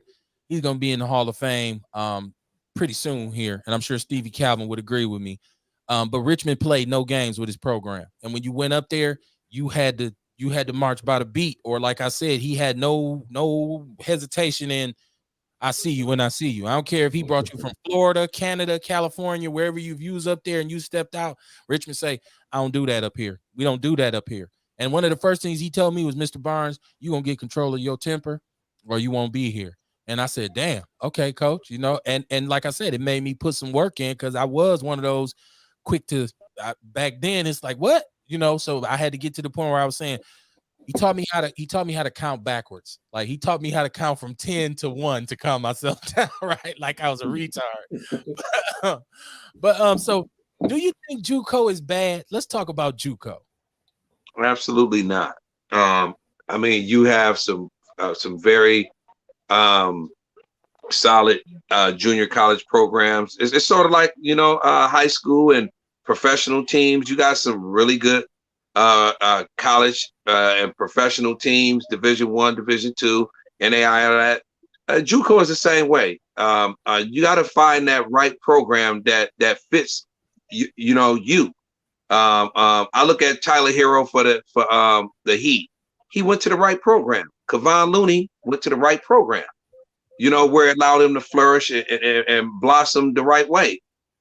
It's the same way when you pick in your college, man, no matter what level it is. But in particularly JUCO, because a lot of JUCO guys, when they go JUCO initially, it's for one or two reasons. One, you don't have the grades, or two, you need a little bit more time to develop yourself. So you got to make sure that when you selected that JUCO, that it caters to what you need. And I absolutely don't think that JUCOs are bad, because especially if it's allowing you to get yourself together academically because you didn't take it serious in high school, how could that be bad? If it's allowing you to work on your skills and you getting in facilities and playing against grown men and traveling and playing tough competition that you didn't play at high school, and you allowing yourself to grow from a 2-star or 3-star athlete to a 4-star athlete, how could that be bad? Carl Landry went to Vincennes, Indiana, JUCO, left there, went to Purdue, then left there, made it in the pros for a career, played 10 years plus, and how could that be wrong? And you go down the line for football players or baseball players that went the JUCO route, man. So absolutely not. JUCO is actually a blessing. It just depends upon where you're going. Think about these kids, man, that go to JUCO. If the JUCOs wasn't there, those kids wouldn't be in school. They wouldn't have the opportunity to be in school because no NAIA, no Division II, Division III, Division I, Division 1A was even recruiting them. For either because they wasn't ready physically, mentally, or skill development wise, or academically. They wasn't ready. So how can junior college be wrong? Even junior college for guys that transfer, it didn't work out at a Division I level because I quite wasn't there, but I cite because I want my ego issue, so I had to sign with a big time Division I school. But then you get there and find out you picked the wrong school. So now you got to go junior college because you got to work on some things because you realize that, I really wasn't ready for that, but I signed because of the name. Junior college allowed you to go down, work on what you needed to do to get yourself ready. So no, to me, absolutely not. JUCO is a blessing, man. Okay. And Mike says the transfer portal has hurt JUCO. I do agree with absolutely. I do, especially this Mike. Day and time right now. High school football it ain't just hurt the it ain't just hurt JUCO portal. Man, it's hurting high school. The seniors coming out. Very bad. These coaches like, why should I go get this kid from here when I could get this guy play Division I schedule, been in the routine and this and that. I could go get this guy over here. Exactly. That's one of the things that kind of helped Tijon, these 5th-year seniors, is because Tijon played 3 years, 4 years at Division I, at Illinois in the Big Ten Conference, the Horizon League at UWM. and I need a quality point guard, I'm gonna go to junior college, a guy with 2 years experience, 1 year experience, or I'm gonna go get this high school kid. I think the portal is killing junior college and high school kids. I do agree with you on the right fit, because like one thing I do remember is I remember getting a bunch of calls from community colleges my senior year in high school when it was apparent that my grades weren't what they needed to be. And I did have an opportunity to go to some D3s or whatever, but I didn't want to go D3. Whitewater and Stevens Point loved me, but I was like, I ain't doing that. So I had spoken to one particular college, and I'll never forget when I spoke to Coach Richmond. He said, "Have you ever been camping?" I said, "No." Why you asked me that? He said, "They don't even have dorms. They stay in cabins. You want to live in a cabin?" I said, "No." He was like, "Well, you come with us. We got dorms, right? You about to be living in a cabin. I hope you're an outdoorsman." But I agree, man. I agree that you got to have the right fit, and I also agree that the transfer portal has kind of changed the game. But I do believe that there's always a need for true talent.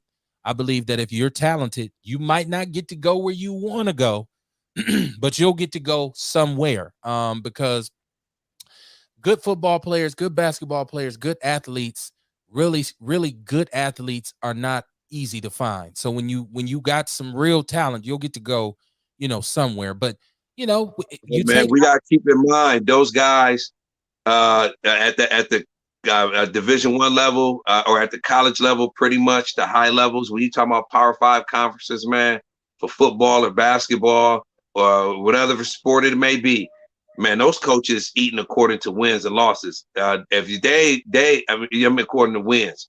If they not producing W's, you better believe that alumni is breathing on their back, that the athletic director is breathing down their neck. And those guys won't be able to feed their family, man. They don't have life insurance. I mean, they don't have a 401k in coaching. You know what I'm saying? So they got to get it for real. Yeah. So they looking for those dedicated athletes who are very mature, that could come to practice, could work, willing to listen to coach, be coachable, and on top of that, have that skill. And academically is solid. They don't want to have to worry about you when you get to college campus. They want to know that you are already motivated and driven to be the best that you want to be. Then they just want to put their little sprinkles on top of you, man. And if you're not that type of scholar athlete, then you're not gonna last long at that level. And that's what our athletes today got to really understand. If they can't get that through their head and understand that, man, they're not gonna make it. They just gonna become dudes who fall wayside and had the experience to play 1 or 2 years college ball, never get the degree because they don't have the discipline, the work ethic, the commitment, the respect of allowing themselves to be coached. They don't have those things in place, man. And it go back to, like you said, Kev, when you coming out of these programs or from a household where your parents have always made an excuse and blame the coach instead of holding you accountable, you're going to deal with this type of stuff, man. Yes, sir. So what's next for you, man? You still at Washington? Are you in the midst? What's going on? Because I've been out the loop because 2 years ago when I decided I'm done, I'm going to watch my son. I haven't really been, outside of following him around, I just haven't been in the loop. So what's next for you? What's going on with you at Washington now? I'm in the process right now of brainstorming how could I build this conference back up to how our conference was. I'm the longest tenured coach in this conference right now. So I have to really step up and provide some really genuine advice and ideas to help build this conference back up. And, one thing that I was thinking about that could possibly put us in a position that 2 things that can help this conference a little bit. Well, 3 things. Let me say 3. The first thing I want to think of, like when you think of safety and academics, because they students first before they athletes. I think our district have to take a long, hard look and say, you know what? Let's not just make 1 school or 2 schools the academic model. I think we look at King, we look at Reagan, and we send all our high academic kids to those schools. To me, no doubt. no doubt. But I think that if we want this conference to be competitive again in all sports, what we have to do is, like when you go to a classroom, they tell the teachers, hey, you pair up a high-level kid with a mid-level kid and a low-level kid. So then that way, that low-level kid is always surrounded by somebody who's always a little stronger than them. And that's going to bring that lower-level kid up to par. I think when our district pumped that to the teachers in the classrooms to do that, I think they should take a hard look at that when they setting up the schools.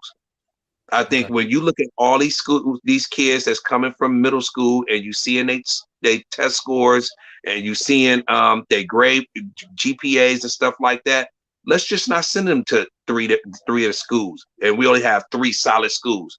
Let's have 3 levels of schools, 3 levels of scholars at all schools. You know, we should have high-level kids at all schools, a third of all 3. A third of high-level kids there, a third of mid-level kids there, and a third of low-level kids there, so that it all balances itself out. But when you go to certain schools, you have 2/3 of struggling kids, and then you might have 1/3 or 1/8 of high academic kids. That school is going to stay suffering, and nobody's going to send their child to that school because people not blind. They see that. Right. And then all you having is problems. And that's hurting the district, you know. But if you spread these kids out and you put 1/3 of each one at each school, it's building it back up. So that's one thing that I'm trying to, you know, hopefully our district be able to see something like that, you know, because I'm going to constantly stay pumping that. Another thing that I would say that we have to do to build our conference up is that we have to get into putting money to the side to promote our athletes, whether if they were former athletes that were successful going on to do something, or we have athletes right now. When I worked at Hamilton, coached at Hamilton, I remember when Charlie Lee and them played, they had like Charlie Lee and them on the side of the city buses, they picture. As a kid growing up 8th grade, and you seeing this kid right here on the side of a city bus, and you can actually go to a high school game and see him. You know, you got billboards and stuff like that up that's promoting these athletes. That says a lot about the district and the conference that the kid's in. Whether if it's for basketball, football, baseball, golf, whatever it may be, we need to have those kids being promoted. Y'all just had a kid from King for football, right? That play for the Rams, right? Yes. Okay. Yeah. Not the one that with the Penn State that just signed with Penn State, the tight end. I'm talking about the kid that just went to the Rams. I think Kendricks or something like that. Yeah. Why do we don't promote him? Why don't we? Looney is a 2-time NBA champ. Why is he not? Mike Wilkes worked for the Oklahoma City Thunder. Why is he not being promoted? You know, it's guys right here in this conference that's doing phenomenal things that, you know, our younger kids in the city look at this, they don't have no inspirations. You know, Mike Foster, why is he not being promoted? You know, we got these kids, we might do something on the side, a little event here, but no, this stuff need to be broadcasted on a regular. So I think our district need to put some money to the side for promotion purposes, you know, for our student athletes, man. And then that third one is, let's put together a suburban and city game. Like we have our city review that we play at Marquette, and it used to be at the Bradley Center. Okay. Let's take the city conference and pair the city conference against the Woodlands, against the Greater Metro, against one of these other conferences, and let's take our top 4 teams and pair them against their top 4 teams. You know what I'm saying? And let's play at Al McGuire. Let's play at the Panther Arena. Let's play, you know, somewhere to promote our conference that we compete. We are competitive just as good as any other conference. You know, like they got the Big Ten ACC challenge.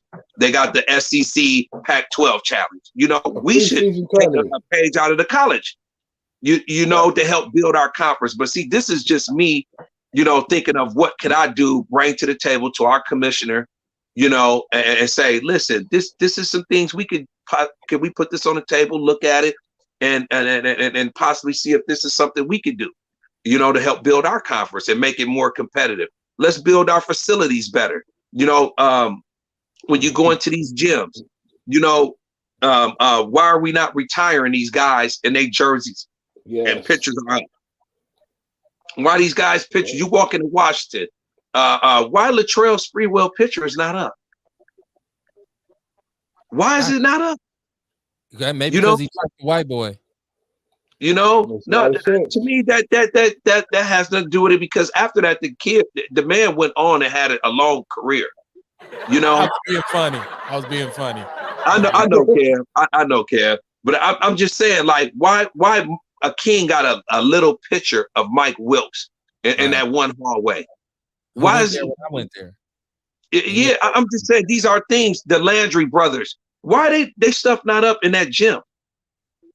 You know, and when you don't do things like that, and these guys probably have money that they want to invest, it's making them be at a standstill. Like, why? They're not trying to do nothing. I don't see the district doing nothing to help the conference, promote the conference, or make this conference stronger. You know, right now we losing all our kids to suburban schools and charter schools. Yes, we are. And we got to be able to compete with them. Guess what's going to start happening? You're going to have coaches retiring. Some of these great coaches in the conference going to start retiring, or they're going to leave and go to those conferences in the suburbs or with those charter schools that's allowing it to happen. Mm-hmm. Yeah. So I agree with you. First of all, I want to thank you for coming, man. It's always a pleasure. I was looking at Mike. He was saying high-level kids don't want to be around low-level kids, and that's kind of like the problem with that. And some of them may not understand what they need to be doing in terms of being leaders and being. Come on now. Thank you. So it may need to be explained to them, like, look, I paired you with him because I feel like you can inspire him or enlighten him to do some things. And I'm leaving out girls because the girls are going through this grind too. Absolutely. But you know, there's so many things. Like, you know what? I'm glad you pointed that out, because that young man that made that statement, you know what he needed to think about? Think about when these colleges come recruit you and they say, well, I could just stay out in the suburbs and recruit this kid. Why I want to come to the city? Why I want to get this inner city kid? Okay. So they can look at it from that perspective. Why would I want my kid mingling with this kid who come from where it's gun violence and drugs? Right. You know, so that's the wrong perspective to have. Like, why I want my kid with this low level kid? Your kid is a leader. Your kid can have an influence and change somebody. If they see you not buying into the foolishness and you constantly making the right choices, guess what's going to happen? That kid going to change. Okay. So, you know, that's how I look at stuff, man. You know, I think it takes, the one thing I say when people ask me is I say, us black men, we got to get together and have some solidarity, and we got to move into these schools on a unified front.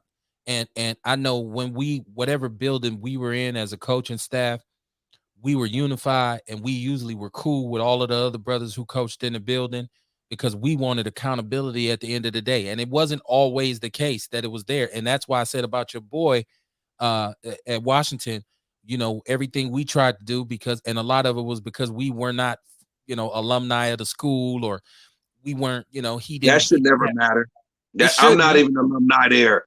It shouldn't have mattered, but it did. And it was a lot of cases where he wasn't able to kind of penetrate us as a staff and tell us what to do and make. It's like, if you're an administrator, administrate. You don't get to make coaching decisions. You're not a part of this staff. So it was counterproductive for us. And when they hired you, let you do the job that they hired you to do. But I know Jonathan was so instrumental in us getting over there, and so there's that pissing contest of, well, I didn't bring y'all over here, and I'm not him. So I don't do what he do. So it was a bad situation, and it ultimately we just said, you know what, that's enough. Let's go. It's a wrap. So and that hurts the kids, because I've seen kids who play for us at Washington and say, Coach, man, when y'all left, shit became a clown show, man. Why y'all leave? Y'all shouldn't. and it's like we didn't have no, it wasn't really on us. Coach Tank, before we let this brother go, man, and one day in the future down the line when he gets some more free time, we'll bring him back. But you got anything you want to say to this brother before we get out of here? Man, you know what? I just want to thank you for all your years, man, of service to these kids. You're an awesome basketball coach, man. Just want to give you your flowers. Much success moving on in the future for yourself and for Washington. And man, hey, it's just been a joy to watch your teams play. And I hope that at the end of your journey, man, there's a seat for you waiting in the hall, bro.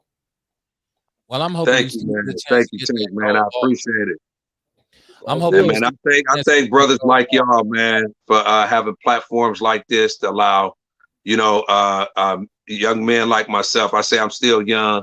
I'm 48 years young. To still be able to come on and be able to share, some of the thoughts and feelings that I have, and hopefully, we get to some viewers and they be able to see and listen and hear and pass on some of this knowledge that I have because of the platform y'all guys are giving men like myself to try to help, educate, and then maybe sometimes that right there can help bring back strength in the city and our public schools and our conference that we just, man, we yearning for. We just so anticipating it, because we know how it used to be. And we want that. We want it back so bad. And just platforms like this, man, and you brothers creating that. I just say, man, big ups to y'all. And man, I wish y'all all the luck and prosperity in the world with this. And I hope it grow to be 1 million viewers and 1 million listeners, because you're doing something awesome, Kev and Tank. Y'all doing something awesome, brothers. Well, one of the whole reasons that I do that I do what I do with the People's Network is because I believe in do for self. And I say our media here, you touched on it. Our media here is Chitlin Circuit at best. They don't represent us. And when it comes to black people, they always talking about us, but they don't talk to us. And that's why, I'm using this bachelor's degree that God blessed me with a long time ago. They fight me. They won't let me on terrestrial radio just yet, but it's coming. I'm gonna kick the dough in. Y'all gonna have to let me in there sooner or later. I've been doing this for too long. I've been doing this for some years. But I would like to inspire black people to understand we don't need to be waiting on a bus that ain't coming. We got to do it ourselves. If you're not happy with how it looks, do something about it. Stop complaining about it and do something about it. So I encourage any brother that's out there and you feel some kind of way about something, do something about it. Stop sitting around complaining. I did want to talk to you about the Bucks, but I'm gonna let you go because I'm watching the Bucks and I've been starting arguments. Repeat. Right. Hey, I don't care. I'm gonna say this, Kev. I don't care what seed they get, they're a different animal when the playoffs come. That chemistry they got a solid nucleus, man. Listen, they are ready to go, man. And we just starting to get back healthy. Man, listen. Don't repeat. Hey, great game last night. I still think, like you said, that we got to get healthy. I think, I'm just proud as a Milwaukeean that I got to see a championship in my lifetime. I wasn't even born in 71. So I was actually happy that we got to see them get one. I don't know about the repeat. Mike G is always saying he see a dynasty. I think they got to get another big. They need some grit and grime. They need another PJ. Shout out to Mike G, man. Yeah, shout out to Big Mike. Mike, that's my man. I'm probably gonna be hitting him up right after the show. But man, I want to give it up for you one more time, man. And I want to encourage y'all. I'm gonna share this show all over the place. It'll be all over the place, man. It's and that's what I do anyways. But I hope people watch it and they can pick up something. I would tell people all the time, don't watch my whole show, just watch tidbits because it's something to grab in each part of it. But it's like I always tell people, man, you either part of the problem or you part of the solution. It's up to you to figure out where you want to be. There's actually a war being fought right now for our children's future. The Republican Senate just passed a rule to break MPS up into 8 smaller districts. Now we expect Tony. That actually passed, or they still in the process of voting on that, or did it pass? They passed it. It's going to the governor, and Evers is, of course, obviously going to veto it because number one is partisan politics, and number two, it's just a Republican kind of, you want to dip your nose in something that you otherwise you don't give a shit about, because you really haven't done the research and done the legwork to see how this would happen. But aside from that, there's a battle over critical race theory and what should we be teaching our kids in schools, and a lot of us as parents are just not informed enough. We need to go and get more active with our children's education. So it's like I tell people all the time when they say, Kev, man, you work them badass kids, man. I've even had partners from out of state tell me, why you still in Milwaukee up there working with them badass kids? You ain't getting nowhere fast with them. Leave that shit alone. Well, I will tell you, like the great Willie D always says, if your criticism of the Black community outweighs your contribution, you're probably a coon. And I'll see y'all tomorrow night, man. Peace and love.